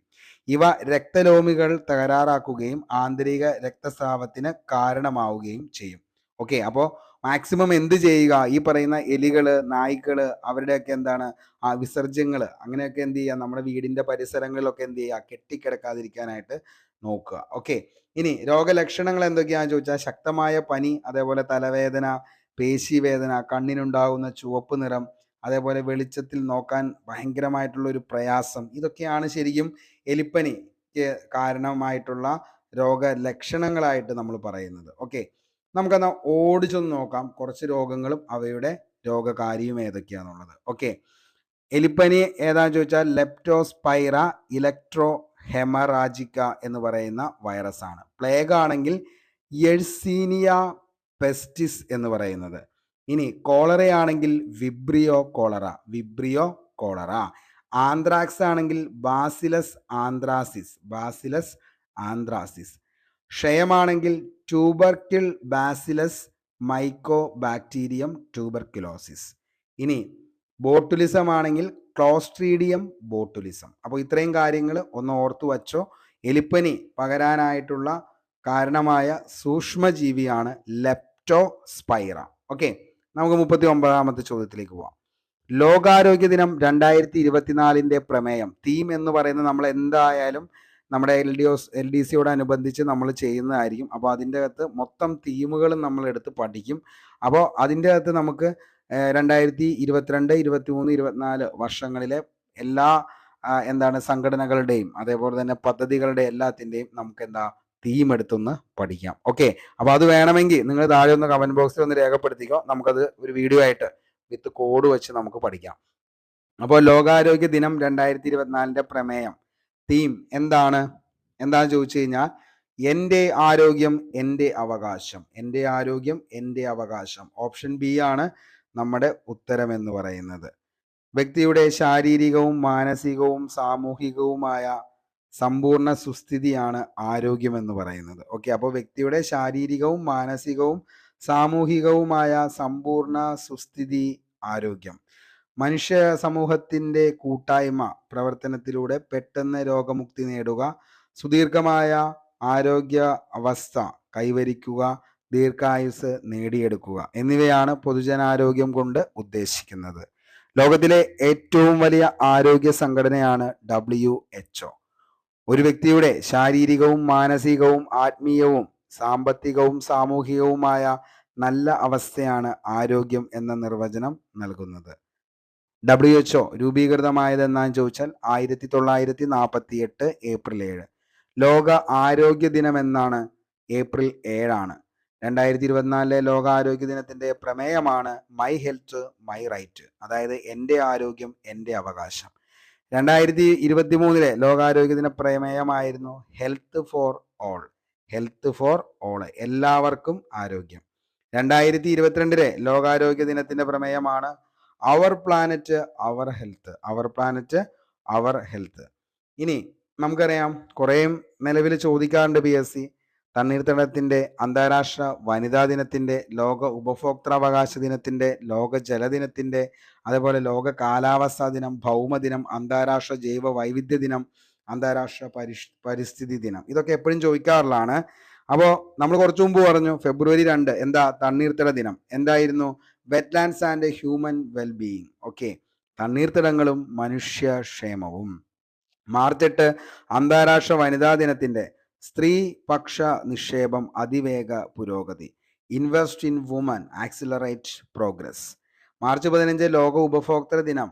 അതിൻ്റെ എന്തായിരുന്നു എന്ന് ചോദിച്ചാൽ ഉപഭോക്താക്കൾക്കുള്ള ന്യായവും ഉത്തരവാദിത്വവുമായ AI. ഓക്കെ, അതായത് fair and responsible AI for consumers. March 22 ജലദിനത്തിൻ്റെ വാട്ടർ ഫോർ പീസ്. മാർച്ച് 23 ലോക കാലാവസ്ഥാ ദിനത്തിൻ്റെ ആണെങ്കിലോ കാലാവസ്ഥാ പ്രവർത്തനത്തിൻ്റെ മുൻനിരയിൽ, at the front line of climate action. April 22 ലോക ഭൗമദിനത്തിൻ്റെ planet versus plastic. Okay, May 22 അന്താരാഷ്ട്ര ജൈവ വൈവിധ്യ ദിനത്തിൻ്റെ ആണെങ്കിൽ പദ്ധതിയുടെ ഭാഗമാകൂ, be part of the plan. June 5 അന്താരാഷ്ട്ര പരിസ്ഥിതി ദിനം, ലാൻഡ് റീസ്റ്റോറേഷൻ, അതേപോലെ തന്നെ desertification and drought resilience. Okay, ഭൂമി പുനഃസ്ഥാപിക്കൽ, മരുഭൂമി വൽക്കരണം, വരൾച്ച പ്രതിരോധം. 2024 അന്താരാഷ്ട്ര പരിസ്ഥിതി ദിനത്തിന് ആതിഥേയത്വം വഹിക്കുന്ന രാജ്യമാണ് സൗദി അറേബ്യ. അപ്പോൾ ഇത്രയും കാര്യങ്ങൾ ഓർത്തു വെച്ചോ. ലോകാരോഗ്യ ദിനം 2024 തീം എന്തായിരുന്നു എന്ന് ചോദിച്ചു കഴിഞ്ഞാൽ എൻ്റെ ആരോഗ്യം എൻ്റെ അവകാശം. എൻ്റെ ആരോഗ്യം എൻ്റെ അവകാശം. നമുക്ക് അടുത്ത ചോദ്യത്തിലേക്ക് പോകാം. എന്താണ് അടുത്ത ചോദ്യം എന്ന് പറയുന്നത്? 40ാമത്തെ ചോദ്യം. താഴെ കൊടുത്തിരിക്കുന്നവയിൽ ജീവിതശൈലി രോഗങ്ങൾ ഏവ? ജീവിതശൈലി രോഗങ്ങൾ താഴെ കൊടുത്തിരിക്കുന്നവയിൽ ഏതൊക്കെയാണ് ജീവിതശൈലി രോഗങ്ങൾ? 1ഉം 2ഉം, അതായത് എംഫസീമ, ഫാറ്റി ലിവർ. അനാരോഗ്യമായ ജീവിത രീതി ക്ഷണിച്ചു വരുത്തുന്ന രോഗങ്ങളെയാണ് നമ്മൾ ജീവിതശൈലി രോഗങ്ങൾ എന്ന് പറയുന്നത്. ഓക്കെ, ഭക്ഷണശീലത്തിൽ വന്ന മാറ്റങ്ങൾ, വ്യായാമമില്ലായ്മ, മാനസിക സംഘർഷം, മദ്യപാനം, പുകവലി, മയക്കുമരുന്ന് ഉപയോഗം എന്നിവ ജീവിതശൈലി രോഗങ്ങൾക്ക് കാരണമാകുന്നു. ജീവിതശൈലി രോഗങ്ങൾക്ക് ഉദാഹരണമാണ് നമ്മുടെ പ്രമേഹം, ഫാറ്റി ലിവർ, പക്ഷാഘാതം, അമിത രക്തസമ്മർദ്ദം, ഹൃദയാഘാതം, അതേപോലെ തന്നെ പൊണ്ണത്തടി, ക്യാൻസർ, ആർത്രൈറ്റിസ്. ഇതൊക്കെ എന്താണ്? ജീവിതശൈലി രോഗങ്ങൾക്ക് ഉദാഹരണമാണ്. പുകവലി കൊണ്ടുണ്ടാകുന്ന ശ്വാസകോശ സംബന്ധമായ രോഗമാണ് എംബസിമ എന്ന് പറയുന്നത്. നമ്മൾ തിയേറ്ററിലൊക്കെ പോയിരുന്ന് സിനിമ കാണാൻ വേണ്ടി ഇരിക്കുകയാണെങ്കിൽ ആദ്യം തന്നെ വരുന്ന പരസ്യം ഈ പറയുന്ന എംബസിമയുടെയാണ്. പുകവലി ആരോഗ്യത്തിന് ഹാനികരമാണ് എന്നിട്ടാണ് ഈ എംബസിമയുടെ പരസ്യം വരുന്നത്. കരളിൽ അധിക കൊഴുപ്പ് അടിഞ്ഞുകൂടുന്ന അവസ്ഥയാണ് ഫാറ്റി ലിവർ. ഇന്നത്തെ ഈ ഒരു ജനറേഷൻ്റെ ഏറ്റവും വലിയ പ്രശ്നം എന്ന് പറയുന്നത് എന്താണ്? ഫാസ്റ്റ് ഫുഡൊക്കെയാണ്. അപ്പോൾ അതിൻ്റെ അകത്ത് വരുന്ന കൂൾ ഡ്രിങ്ക്സ്, ഇതൊക്കെയാണ് ഏറ്റവും കൂടുതൽ എന്തിലേക്ക് മാറ്റുന്നത്? ഫാറ്റി ലിവർ എന്ന് പറയുന്ന ആ ഒരു രോഗത്തിലേക്ക് അടിമപ്പെടുത്താനുള്ള കാരണം എന്ന് പറയുന്നത്. ഹീമോഫീലിയ, സിക്കിൾ സെൽ അനീമിയ എന്നിവ ജനിതക രോഗങ്ങളാണ്. ചെറിയ മുറിവിൽ നിന്ന് പോലും അമിതമായി രക്തനഷ്ടമുണ്ടാകുന്ന രോഗാവസ്ഥയാണ് ഹീമോഫീലിയ. ക്രിസ്മസ് രോഗം എന്നൊക്കെ അറിയപ്പെടുന്നത്, രാജകീയ രോഗം എന്നൊക്കെ അറിയപ്പെടുന്നത്, ബ്ലീഡേഴ്സ് രോഗം എന്നൊക്കെ അറിയപ്പെടുന്നത് ഏതാണെന്ന് ചോദിച്ചു കഴിഞ്ഞാൽ ഈ പറയുന്ന ഹീമോഫീലിയ ആണ്. ഓക്കെ, അപ്പോൾ അതൊക്കെ നമ്മൾ നേരത്തെ പഠിച്ചു പോയതാണ്. അപ്പോൾ ഇത്രയും കാര്യങ്ങൾ എന്ത് ചെയ്യുക? ഒന്ന് ഓർത്തു വച്ചു. അടുത്തത്, വായുമലിനീകരണം നിയന്ത്രിക്കാനായി 2020 ഏപ്രിൽ മുതൽ ഇന്ത്യയിൽ നടപ്പിലാക്കിയ എമിഷൻ സ്റ്റാൻഡേർഡ് ഏതാണ്? ശരിക്കും PSC ആ കറണ്ട് അഫയേഴ്സ് എന്ന് പറയുന്ന വിഭാഗത്തിലേക്ക് അത്രത്തോളം എന്താണ് ഡീപ്പിലേക്കും അതേപോലെ തന്നെ ട്രെൻഡിലേക്ക് ഇറങ്ങുന്നതിൻ്റെ ഏറ്റവും വലിയൊരു ഉദാഹരണം കൂടിയാണ് വായുമലിനീകരണം നിയന്ത്രിക്കുന്നതിനായിട്ട് 2020 ഏപ്രിൽ മുതൽ ഇന്ത്യയിൽ നടപ്പിലാക്കിയ എമിഷൻ സ്റ്റാൻഡേർഡ് ഏതാണ്? BS3, BS4, BS5, BS6 എന്ന് പറയുന്നത് ഏതാണ്? BS6 ആണ് നമ്മുടെ ഉത്തരം എന്ന് പറയുന്നത്. അതായത് നമുക്കറിയാം മോട്ടോർ വാഹനങ്ങളിൽ നിന്നുള്ള ഇപ്പോൾ ഏതൊരു ബൈക്കാണെങ്കിലും അതേപോലെ തന്നെ കാറുകളൊക്കെ ആണെങ്കിലും നമ്മൾ അതിൻ്റെ എടുത്ത് നോക്കിക്കഴിഞ്ഞാൽ അതിൻ്റെ അകത്ത് എഴുതി വെച്ചേണ്ടത് BS. അതായത് എന്താണ് BS എന്ന് ചോദിച്ചു കഴിഞ്ഞ് കഴിഞ്ഞാൽ ഭാരത് സ്റ്റേജ് എമിഷൻ സ്റ്റാൻഡേർഡ് ആണ്. ഓക്കെ, അതായത് മോട്ടോർ വാഹനങ്ങളിൽ നിന്നുള്ള വായു മലിനീകരണം പരിമിതപ്പെടുത്തുന്നതിന് കേന്ദ്ര സർക്കാർ സ്ഥാപിച്ചതാണ് ഈ ഭാരത് സ്റ്റേജ് എമിഷൻ സ്റ്റാൻഡേർഡ് എന്ന് പറയുന്നത്, അതായത് BS എന്ന് പറയുന്നത്. 2020 ഏപ്രിൽ 1 മുതൽ രജിസ്റ്റർ ചെയ്ത വാഹനങ്ങൾക്കാണ് BS6 മലിനീകരണ നിയന്ത്രണ മാനദണ്ഡങ്ങൾ ഇന്ത്യയിൽ നിർബന്ധമാക്കിയത്. ഓക്കെ, ഭാരത് സ്റ്റേജ് എമിഷൻ സ്റ്റാൻഡേർഡുകൾ നടപ്പിലാക്കുന്നത് കേന്ദ്ര മലിനീകരണ നിയന്ത്രണ ബോർഡാണ്, CPCB. ഈ BS4 പാലിക്കുന്ന വാഹനങ്ങളുടെ വിൽപ്പനയും രജിസ്ട്രേഷനും നിരോധിച്ചിട്ടാണ് എന്തിലേക്ക് വന്നത്? BS6 നടപ്പിലാക്കിയത്. യൂറോപ്യൻ എമിഷൻ മാനദണ്ഡങ്ങൾ അടിസ്ഥാനത്തിലാണ് ഇന്ത്യ BS എമിഷൻ നടപ്പിലാക്കിയത്. അപ്പോൾ നമുക്കറിയാം നമ്മുടെ വണ്ടികളുടെയൊക്കെ സൈഡിലായിട്ട് എഴുതി വെച്ചിട്ടുണ്ട് അത് BS4 ആണോ, BS5 ആണോ, BS6 ആണോ എന്നുള്ളതൊക്കെ. ഓക്കെ, അപ്പോൾ BS6 ആണ് എന്ത്? വായുമലിനീകരണം നിയന്ത്രിക്കുന്നതിന് വേണ്ടി 2020 ഏപ്രിൽ മുതൽ ഇന്ത്യയിൽ നടപ്പിലാക്കിയ എമിഷൻ സ്റ്റാൻഡേർഡ് ആണ് BS6 എന്ന് പറയുന്നത്. ഓക്കെ, നമുക്ക് 42ാമത്തെ ചോദ്യത്തിലേക്ക് പോകാം. താപനില കൂടുമ്പോൾ ഒരു ദ്രാവകത്തിന്റെ വിസ്കോസിറ്റി കൂടുന്നു, കുറയുന്നു, വ്യത്യാസപ്പെടുന്നില്ല, ആദ്യം കൂടുകയും പിന്നീട് കുറയുകയും ചെയ്യുന്നു. താപനില കൂടുമ്പോൾ ഒരു ദ്രാവകത്തിന്റെ വിസ്കോസിറ്റി എന്ത് ചെയ്യുന്നു എന്നുള്ളതാണ് നമ്മുടെ ചോദ്യം. എന്ത് ചെയ്യുന്നു? കുറയുകയാണ് ചെയ്യുന്നത്. അതായത് ചലിച്ചുകൊണ്ടിരിക്കുന്ന ദ്രാവക പടലങ്ങൾക്കിടയിൽ അവയുടെ ആപേക്ഷിക ചലനത്തെ തടസ്സപ്പെടുത്തുന്ന വിധത്തിൽ പടലങ്ങൾക്ക് സമാന്തരമായി പ്രവർത്തിക്കുന്ന കർഷണ ബലത്തെയാണ് നമ്മൾ എന്തെന്ന് വിളിക്കുന്നത്? വിസ്കസ് ബലം എന്ന് പറയുന്നത്. അതായത് ദ്രാവക പടലങ്ങൾ തമ്മിലുള്ള ആപേക്ഷിക ചലനം കുറയ്ക്കുന്ന വിധം അവയ്ക്കിടയിൽ ബലമുളവാക്കാൻ ദ്രാവകത്തിനുള്ള ആ ഒരു സവിശേഷതയാണ് നമ്മൾ വിസ്കോസിറ്റി എന്ന് പറയുന്നത്. വിസ്കോസിറ്റി കൂടിയ ദ്രാവകങ്ങൾ ഏതൊക്കെയാണ്, കുറഞ്ഞ ദ്രാവകങ്ങൾ ഏതൊക്കെയാണ്, അതൊക്കെ നമുക്ക് പഠിക്കാനുണ്ടായിരുന്നു. അപ്പോൾ വിസ്കോസിറ്റി കൂടിയ ദ്രാവകങ്ങൾ അറിയപ്പെടുന്നതാണ് വിസ്കസ് ദ്രാവകങ്ങളെന്നും, വിസ്കോസിറ്റി വളരെ കുറഞ്ഞ ദ്രാവകങ്ങളെ നമുക്ക് എന്താണ് മൊബൈൽ ദ്രാവകങ്ങൾ എന്ന പേരിൽ, അതായത് മൊബൈൽ ലിക്വിഡ്സ്. താപനില വർദ്ധിക്കുമ്പോൾ ഒരു ദ്രാവകത്തിന്റെ വിസ്കോസിറ്റിക്ക് എന്ത് സംഭവിക്കുന്നു? വിസ്കോസിറ്റി കുറയുന്നു. വിസ്കോസിറ്റിയുടെ SI യൂണിറ്റ് വേണമെങ്കിൽ നമ്മൾ ചോദിക്കാറുണ്ട്. എന്താണ്? പോയിസെല്ലാണ് എന്തെന്ന് പറയുന്നത് വിസ്കോസിറ്റിയുടെ SI യൂണിറ്റ് എന്ന് പറയുന്നത്. വിസ്കോസിറ്റി കൂടുതലുള്ള ദ്രാവകങ്ങളാണ് കോൾട്ടാറ്, രക്തം, ഗ്ലിസറിൻ. ഇതൊക്കെ എന്താ? വിസ്കോസിറ്റി കൂടുതലുള്ള ദ്രാവകങ്ങളാണ്. കുറഞ്ഞതെന്ന് വെച്ച് കഴിഞ്ഞാൽ പെട്ടെന്ന് നമ്മൾ എന്ത് ചെയ്യുക, ഇപ്പോൾ വെള്ളമൊക്കെ എടുത്ത് അങ്ങ് ഒഴിച്ച് കഴിഞ്ഞാൽ ആ വെള്ളമൊക്കെ എന്ത് ചെയ്യും? പെട്ടെന്ന് അങ്ങോട്ട് ഒഴുകിപ്പോകും. ഓക്കെ, അതിനൊത്തിരി സമയമൊന്നും വേണ്ടല്ലോ. അതൊക്കെ എന്താണ്? വിസ്കോസിറ്റി കുറഞ്ഞ ദ്രാവകങ്ങളാണ്. അതേപോലെ തന്നെ ആൽക്കഹോള് നമ്മൾ എന്താണ് ഒഴിക്കത്തൊന്നുമില്ല, പക്ഷെ എന്നാലും എന്താണ് വിസ്കോസിറ്റി കുറവാണ്, അങ്ങനെ ഒഴിച്ച് കളയാനൊന്നും പറ്റത്തില്ലല്ലോ. അതുകൊണ്ട് എന്ത് ചെയ്യത്തില്ല, ജലം, ആൽക്കഹോളൊക്കെ എന്താണ്? വിസ്കോസിറ്റി കുറഞ്ഞ ദ്രാവകങ്ങളാണ്. ദ്രാവകങ്ങളുടെ വിസ്കോസിറ്റി താപനിലയ്ക്ക് അനുസരിച്ച് കുറയുന്നു, വാതകങ്ങളുടെ വിസ്കോസിറ്റി താപനിലയ്ക്ക് അനുസരിച്ച് എന്ത് ചെയ്യുന്നു? കൂടുകയും ചെയ്യുന്നു. അതേപോലെ സ്റ്റോക്സ് നിയമം എന്തുമായി ബന്ധപ്പെട്ടിരിക്കുന്നു എന്ന് ചോദിച്ചു കഴിഞ്ഞാൽ വിസ്കോസിറ്റിയുമായി ബന്ധപ്പെട്ടതാണ് എന്തെന്ന് പറയുന്നത്? ഈ പറയുന്ന സ്റ്റോക്സ് നിയമം എന്ന് പറയുന്നത്. അപ്പോൾ താഴെ പറയുന്നവയിൽ സ്റ്റോക്സ് നിയമം എന്തുമായി ബന്ധപ്പെട്ടിരിക്കുന്നു എന്ന് ചോദിച്ചു കഴിഞ്ഞാൽ അതിൻ്റെ ഉത്തരം എന്താണ്? സ്റ്റോക്ക് നിയമം എന്ന് പറയുന്നത് വിസ്കോസിറ്റിയുമായി ബന്ധപ്പെട്ടതാണ്. ഓക്കെ, അപ്പോൾ ആ ഒരു കാര്യങ്ങൾ എന്ത് ചെയ്തോ? ഓർത്തു വെച്ചോ. ഇനി 43ാമത്തെ, താഴെ കൊടുത്തിരിക്കുന്നവയിൽ ശരിയായത് ഏതാണ്? ശരിയായത് ഏതാണ്? നമ്മുടെ ഇതിൻ്റെ അകത്ത് ഓപ്ഷൻ C ആണ് ഇതിൻ്റെ അകത്ത് ശരിയായത്. W = P/T എന്നുള്ളതാണ് ഇതിൻ്റെ അകത്ത് ശരിയായിട്ടുള്ളത്. ഓക്കെ, അപ്പോൾ ഇത് നമുക്ക് ഡിസ്കസ് ചെയ്ത് പോവാം അടുത്ത ദിവസത്തേക്ക്. തൽക്കാലം അതവിടെ നിൽക്കട്ടെ. 44ാമത്തെ ചോദ്യത്തിലേക്ക് പോകാം. ഡിജി എന്ന റോബോട്ടിക് പട്ടിയെ അവതരിപ്പിച്ചത് ഏത് രാജ്യമാണ്? ഡിജിഡോഗ് എന്ന റോബോട്ട് പട്ടിയെ അവതരിപ്പിച്ചത് ഏത് രാജ്യമാണ്? ഓപ്ഷൻ A തന്നെ കിടക്കുന്നുണ്ട്. നമ്മുടെ റൈറ്റ് ആൻസർ അമേരിക്കയാണ് ഡിജിഡോഗ് എന്ന റോബോട്ടിക് പട്ടിയെ അവതരിപ്പിച്ചത്. ന്യൂയോർക്ക് USA പോലീസ് അവതരിപ്പിച്ച റോബോട്ടിക് നായയുടെ പേരാണ് എന്തെന്ന് പറയുന്നത്? ഡിജിഡോഗ്. അതായത് റോബോട്ട് നായകൾ നിർമ്മിക്കുന്ന അമേരിക്കൻ കമ്പനിയാണ് ബോസ്റ്റൺ ഡൈനാമിക്സ് എന്ന് പറയുന്നത്. ഈ ബോസ്റ്റൺ ഡൈനാമിക്സ് റോബോട്ടിക് നായകളുടെ വേഗം മണിക്കൂറിൽ ഏകദേശം 5.5 കിലോമീറ്റർ ആണ് ഈ പറയുന്ന നായകൾ സഞ്ചരിക്കുന്നത്. ഹുണ്ടായുടെ ഉടമസ്ഥയിലുള്ള ബോസ്റ്റൺ ഡൈനാമിക്സ് നിർമ്മിച്ച റിമോട്ട് കൺട്രോൾ റോബോട്ടാണ് സ്പോട്ട് എന്ന് പറയുന്നത്. ഓക്കെ, ഇന്ത്യയുടെ ആദ്യത്തെ 3D പെയിന്റിംഗ് ഹ്യൂമനോയിഡ് റോബോട്ടാണ് മാനവ്. ഗഗൻയാൻ മിഷനിൽ ആദ്യം പോകാൻ ഒരുങ്ങുന്ന ഹ്യൂമനോയിഡ് റോബോട്ട് ഏതാണെന്ന് ചോദിച്ചാൽ വ്യോമമിത്രയാണ്. ചോദിച്ചാണ്ടോ അത്? വ്യോമമിത്ര വികസിപ്പിച്ച ISRO ഇനേഷ്യൽ സിസ്റ്റം യൂണിറ്റ് ആണ്, വട്ടിയൂർക്കാവ്, തിരുവനന്തപുരം. ഓക്കെ, അപ്പോൾ എന്താണ് എന്ന് ചോദിച്ചു കഴിഞ്ഞാൽ ഡിജിഡോഗ് എന്ന് പറയുന്നത് എന്താ? അതായത് അമേരിക്കയുടെ എന്താണ് ന്യൂയോർക്ക് ആസ്ഥാനമാക്കി USA പോലീസ് അവതരിപ്പിച്ച റോബോട്ടിക് നായയാണ് ഡിജിഡോഗ്. ഓർത്തു വച്ചോ. ഈ റോബോട്ടിക് നായകൾ നിർമ്മിക്കുന്ന അമേരിക്കൻ കമ്പനിയുടെ പേരാണ് ഏതെന്ന് പറയുന്നത്? Boston Dynamic. എന്താണ്? Boston dynamic.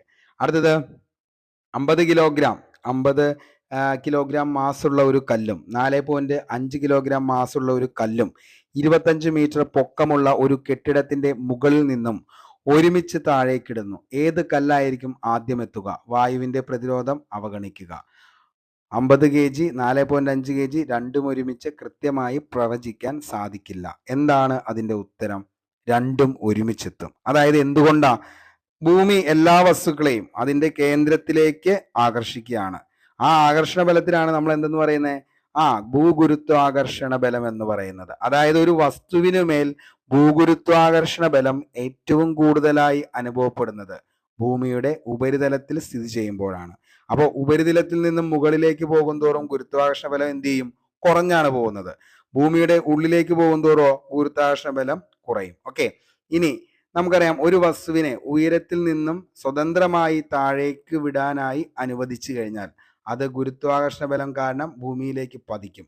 ഇതിനെ നിർബാധ പതനം എന്ന പേരിലും അറിയപ്പെടുന്നു. ഓക്കെ, അപ്പോൾ അങ്ങനെയാണെങ്കിൽ ഈ പറയുന്ന ഒരു കല്ല്, ഈ പറയുന്ന 50 കിലോഗ്രാം മാസുള്ള ഒരു കല്ലും 4.5 കിലോഗ്രാം മാസുള്ള ഒരു കല്ലും എന്ത് ചെയ്യാണ്? താഴത്തേക്കിട്ട രണ്ടും എന്ത് ചെയ്യും? കൃത്യമായിട്ട് തന്നെ എന്ത് ചെയ്യും? അവിടെ പതിക്കുന്നതായിരിക്കും. ഓക്കെ, അതിൻ്റെ ഡീറ്റെയിൽ ആയിട്ടുള്ള മാക്സും ബാക്കി കാര്യങ്ങളും അതേപോലെ തന്നെ എന്താണ് ഗുരുത്വാകർഷണ ബലം, നമുക്ക് ബാക്കിയുള്ള കാര്യങ്ങൾ നമുക്ക് വേറൊരു വീഡിയോയിൽ നമുക്കത് ചെയ്യാം. ഓക്കെ, 46ാമത്തെ ചോദ്യം. ഇന്ത്യയുടെ റോക്കറ്റ് വുമൺ എന്നറിയപ്പെടുന്നത് ആരാണ്? ഇന്ത്യയുടെ റോക്കറ്റ് വുമൺ ആരാണ്?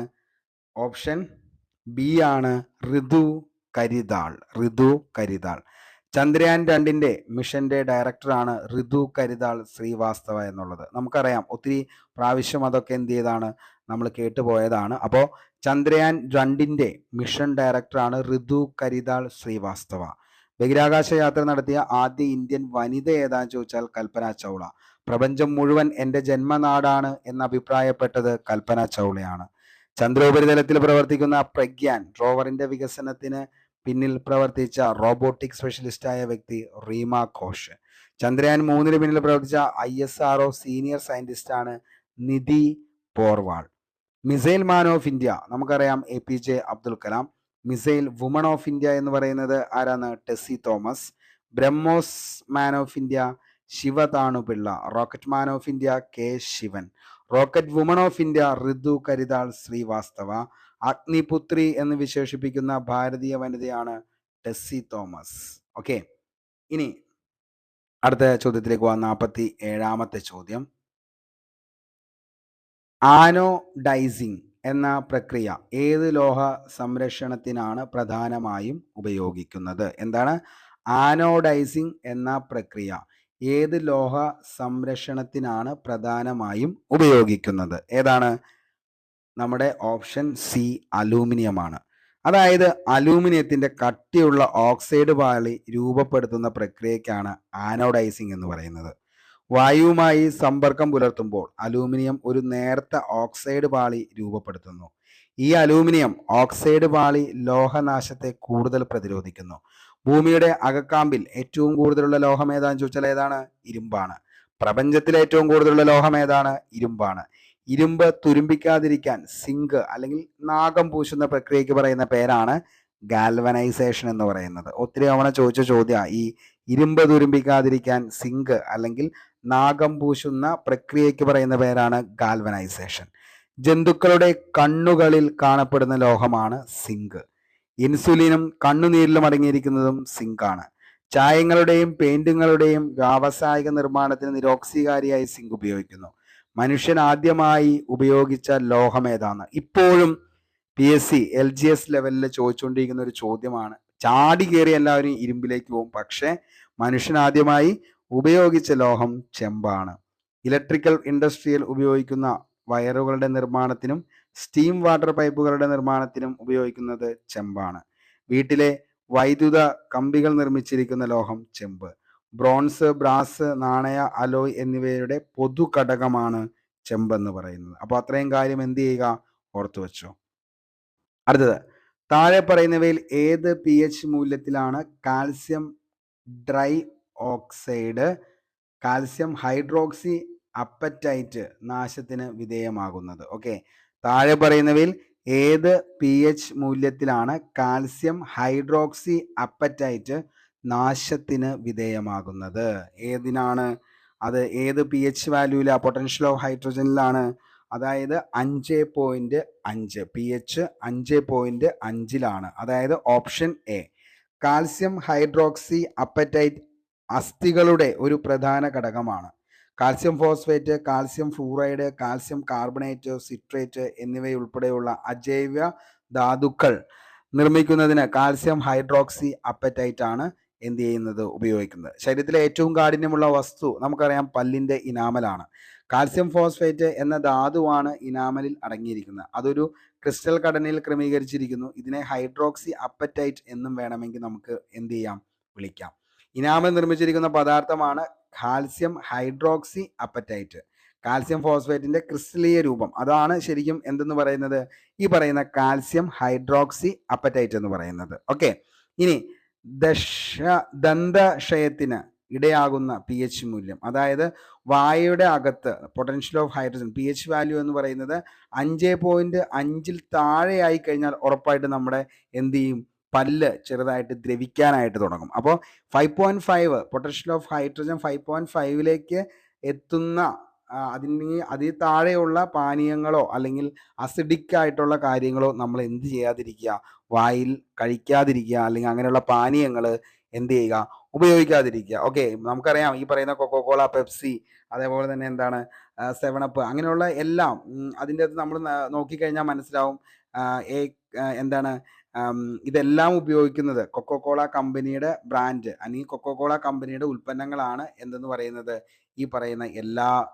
നമ്മുടെ കൂൾ ഡ്രിങ്ക്സ് പാനീയങ്ങൾ എന്ന് പറയുന്നത്. അപ്പോൾ അതൊക്കെ കഴിവതും നമ്മുടെ ജീവിതത്തിൽ നിന്നും ഒഴിവാക്കുക, അതാണ് നല്ലത്. ഓക്കെ, ഇനി നമുക്കറിയാം P H scale potential of hydrogen എന്നാണ് പി എച്ചിൻ്റെ പൂർണ്ണ രൂപം എന്ന് പറയുന്നത്. പി എച്ച് സ്കെയിൽ കണ്ടെത്തിയത് സൊറാൻസൺ ആണ്. ഡാനിഷ് ശാസ്ത്രജ്ഞനായിട്ടുള്ള സൊറാൻസൺ ആണ് എന്ത് കണ്ടുപിടിച്ചത്, പി എച്ച് സ്കെയിൽ കണ്ടെത്തിയത്. ഒരു വസ്തു ആസിഡ് സ്വഭാവമുള്ളതാണോ ആൽക്കലി സ്വഭാവമുള്ളതാണോ എന്ന് പരിശോധിച്ച് അറിയുന്നതിനുള്ള ഉപകരണമാണ് ഈ പറയുന്ന പി എച്ച് സ്കെയിൽ എന്ന് പറയുന്നത്. പി എച്ച് സ്കെയിൽ രേഖപ്പെടുത്തിയിട്ടുള്ള മൂല്യങ്ങൾ ഏതൊക്കെയാണെന്ന് ചോദിച്ചാൽ 0 to 14 വരെയാണ്. 0 to 14 ആണ് ശരിക്കും ഇതിൻ്റെ അകത്ത് അടയാളപ്പെടുത്തിയിരിക്കുന്നത്. നിർവീര്യ വസ്തുവിൻ്റെ പി എച്ച് മൂല്യം, അതായത് പ്യുവർ വാട്ടർ എന്ന് പറയുന്നത് 7 ആണ്. ഓക്കെ, 7ആണ് പി എച്ച് വാല്യൂ, എന്തിൻ്റെ, ശുദ്ധജലത്തിൻ്റെ പി എച്ച് വാല്യൂ. ദഹനരസം 1.2 ആണ്. നാരങ്ങ വെള്ളം 2.4 ആണ്. ഓറഞ്ച് ജ്യൂസ് എന്ന് പറയുന്നത് 3.1 to 4.1 ആണ്. മുന്തിരിയാണെങ്കിൽ 3.4 to 4.5. വിനാഗിരി 4.2 ആണ്. തക്കാളി നീര് നമുക്കറിയാം ഓക്സാലിക് ആസിഡ് 4.2 ആണ്. ആസിഡ് മഴ 4 to 5.5. ബിയർ 4.5 ആണ്. കാപ്പി 5. ചായ 5.5. മൂത്രം 6 ആണ്. പാല് 6.5 ആണ്. ഉമിനീര് 6.2 to 7.6. ജലം, ശുദ്ധജലം 7, നമുക്കറിയാം ശുദ്ധജലം 7 ആണ്.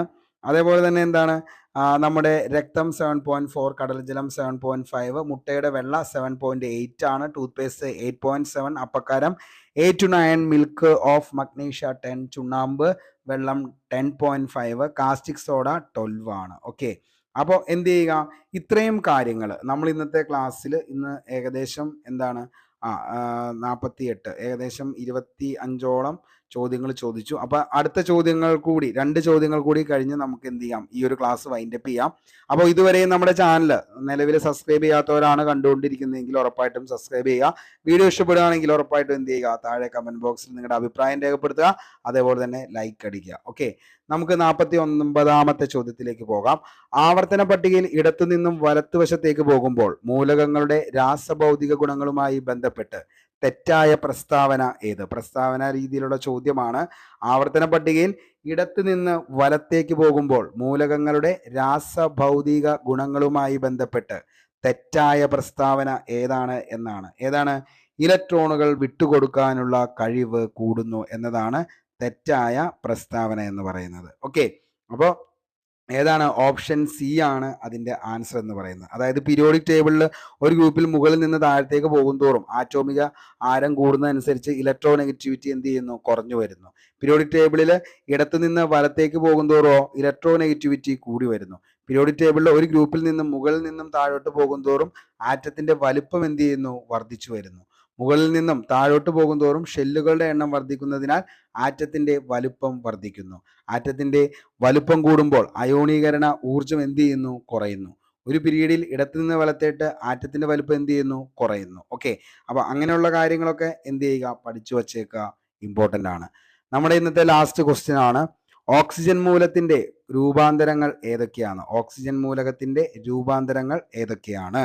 ഓപ്ഷൻ ഡി ആണ് നമ്മുടെ ആൻസർ എന്ന് പറയുന്നത്, O2, O3, O4. നമുക്കറിയാം ഒരേ രാസഗുണമുള്ള മൂലകങ്ങൾ വ്യത്യസ്ത ഭൗതിക അവസ്ഥയിൽ കാണപ്പെടുന്ന അവസ്ഥയ്ക്ക് പറയുന്നതാണ് എന്തെന്ന് രൂപാന്തരത്വം അല്ലെങ്കിൽ അല്ലോട്രോപ്പി എന്ന് പറയുന്നത്. ഓക്കെ, അതായത് രൂപാന്തരങ്ങൾ ഉണ്ടാകുന്ന പ്രതിഭാസം അറിയപ്പെടുന്നതാണ് രൂപാന്തരത്വം എന്ന് പറയുന്നത്. ഒരേ മൂലകത്തിന്റെ വ്യത്യസ്ത സ്വഭാവമുള്ള അവസ്ഥകളെയാണ് അലോട്രോപ്പുകൾ എന്ന് പറയുന്നത്. കാർബണിന്റെ രൂപാന്തരങ്ങളാണ് വജ്രം, ഗ്രാഫൈറ്റ്, ഫുള്ളറിന്, ഗ്രാഫീൻ. ഓക്കെ, ഓക്സിജന്റെ അലോട്രോപ്പ് എന്ന് പറയുന്നതാണ് O2 ഓക്സിജൻ, O3 ഓസോൺ എന്ന് പറയും, O4 എന്ന് പറയുന്നത് ഓസോസോൺ എന്നാണ് O4 എന്ന് പറയുന്നത്. ഓക്കെ, ഇനി നമുക്കറിയാം ഓക്സിജൻ ജീവന്റെ നിലനിൽപ്പിന് അത്യന്താപേക്ഷിതമായതും അതേപോലെ തന്നെ പ്രാണവായു എന്നറിയപ്പെടുന്നതുമായ വാതകമാണ് ഓക്സിജൻ എന്ന് പറയുന്നത്. രണ്ടാറ്റങ്ങൾ ചേർന്ന ദ്വയാറ്റോമിക തന്മാത്രയാണ് എന്തെന്ന് പറയുന്ന ഓക്സിജൻ എന്ന് പറയുന്നത്. അന്തരീക്ഷ വായുവിൽ ഓക്സിജന്റെ അളവ് ഒരു പരിധിയിൽ കുറയാതെ സ്ഥിരമായി നിലനിൽക്കേണ്ടത് എന്താണ്? അത്യാവശ്യമാണ്. ഓക്സിജൻ അടങ്ങിയ ചില പ്രധാന സംയുക്തങ്ങളാണ് C6H12O3 O6, അതേപോലെ തന്നെ CuCO, അതേപോലെ CaCO3. ഓക്കെ, അപ്പോൾ ഭൂവൽക്കത്തിൽ ഏറ്റവും കൂടുതലായി കാണപ്പെടുന്ന മൂലകം ഏതാന്ന് ചോദിച്ചാൽ അതാണ് ഏതെന്ന് പറയുന്നത് ഓക്സിജൻ എന്ന് പറയുന്നത്. ഓക്കെ, അപ്പോൾ ഇത്രയും കാര്യങ്ങൾ. ഓക്സിജൻ എന്ന് പറയുന്ന വാതകം കണ്ടുപിടിച്ചത് ജോസഫ് പ്രീസ്ലി ആണ്. ഓക്സിജൻ എന്ന പേര് നൽകിയത് ആരാന്ന് ചോദിച്ചാൽ ഫ്രഞ്ച് ശാസ്ത്രജ്ഞനായിട്ടുള്ള ലാവോസിയാണ്. ഓക്സിജൻ എന്ന പേര് സ്വീകരിച്ചത് ഓക്സിജനസ് എന്ന വാക്കിൽ നിന്നാണ്. ഓക്സിജനസ് എന്ന വാക്കിന്റെ അർത്ഥം ആസിഡ് ഉണ്ടാക്കുന്നത് എന്നതാണ്. ഓക്സിജന്റെ സവിശേഷതകളാണെങ്കിലോ നിറമില്ല, ഗന്ധമില്ല, ജലത്തിൽ ലയിക്കുന്നു, വായുവിനേക്കാൾ സാന്ദ്രത കൂടുതൽ, കത്താൻ സഹായിക്കുന്നു. ഓക്കെ, അപ്പോൾ ഇത്രയും കാര്യങ്ങൾ നിങ്ങളൊന്ന് ഓർത്തു വച്ചോ. ഇത്രയും കാര്യങ്ങളാണ് ഇന്നത്തെ ഈ ഒരു ക്ലാസ്സിൽ നമ്മൾ ചർച്ച ചെയ്യാൻ ഉദ്ദേശിച്ചത്. 50 ചോദ്യങ്ങൾ തീർത്തു. 4 ചോദ്യങ്ങളും അതിൻ്റെ ഓരോ ചോദ്യങ്ങളും അതിൻ്റെ 4 ഓപ്ഷനുകളും നമ്മൾ എന്ത് ചെയ്തിട്ടുണ്ട്? ചർച്ച ചെയ്ത് പോയിട്ടുണ്ട്. ഏകദേശം നിങ്ങൾക്ക് അടുത്തൊരു എക്സാമിൽ വരുന്ന ഏറ്റവും ഇമ്പോർട്ടൻ്റ് ആയിട്ടുള്ള എക്സാം പോയിന്റ് ഓഫ് വ്യൂവിൽ മാക്സിമം കണ്ടന്റ് നമ്മൾ എന്ത് ചെയ്തിട്ടുണ്ട്? ഇതിൻ്റെ അകത്ത് ഉൾപ്പെടുത്തിയിട്ടുണ്ട്. അപ്പോൾ ഒരു ക്വിക്ക് റിവിഷൻ എന്ന ലെവലിലും നിങ്ങൾക്കൊരു എന്താണ് ഓൾ ഇൻ ഓൾ എല്ലാ ഭാഗത്തിരിക്കടെയും നമ്മൾ എന്ത് ചെയ്തേണ്ട കടന്നു പോകുന്നുണ്ട്. അപ്പോൾ ഈ ഒരു വീഡിയോ നിങ്ങൾക്ക് ഇഷ്ടപ്പെട്ടെങ്കിൽ നമുക്ക് ഇങ്ങനെ തന്നെ കണ്ടിന്യൂ ചെയ്യാം. അല്ലെങ്കിൽ എത്രയും പെട്ടെന്ന് നമുക്ക് എന്ത് ചെയ്യാം? 4 ഓപ്ഷനൊന്നും ഇല്ലാതെ ആൻസറുകളും അതും അനുബന്ധിച്ച 1-2 ഫാക്റ്റുകൾ പറഞ്ഞ് എന്ത് ചെയ്യാം? കംപ്ലീറ്റ് ചെയ്യണമെങ്കിൽ അങ്ങനെയും ചെയ്യാം. ഓക്കെ, എന്തായാലും നിങ്ങളുടെ അഭിപ്രായം അത് താഴെ കമൻറ്റ് ബോക്സിൽ രേഖപ്പെടുത്തുക. എല്ലാവരും നന്നായിട്ട് പഠിക്കാനായിട്ട് ശ്രമിക്കുക. പഠിച്ച കാര്യങ്ങൾ എന്ത് ചെയ്യുക? വീണ്ടും റിവിഷൻ ചെയ്യുക. എല്ലാവരെയും സർവേശ്വരൻ അനുഗ്രഹിക്കട്ടെ എന്ന് ആത്മാർത്ഥമായി പ്രാർത്ഥിച്ച് ഇന്നത്തെ ഈ വീഡിയോ ഇവിടെ വെച്ച് വൈൻഡപ്പ് ചെയ്യാണ്. Signing off, Arun Kombanadan. Thank you.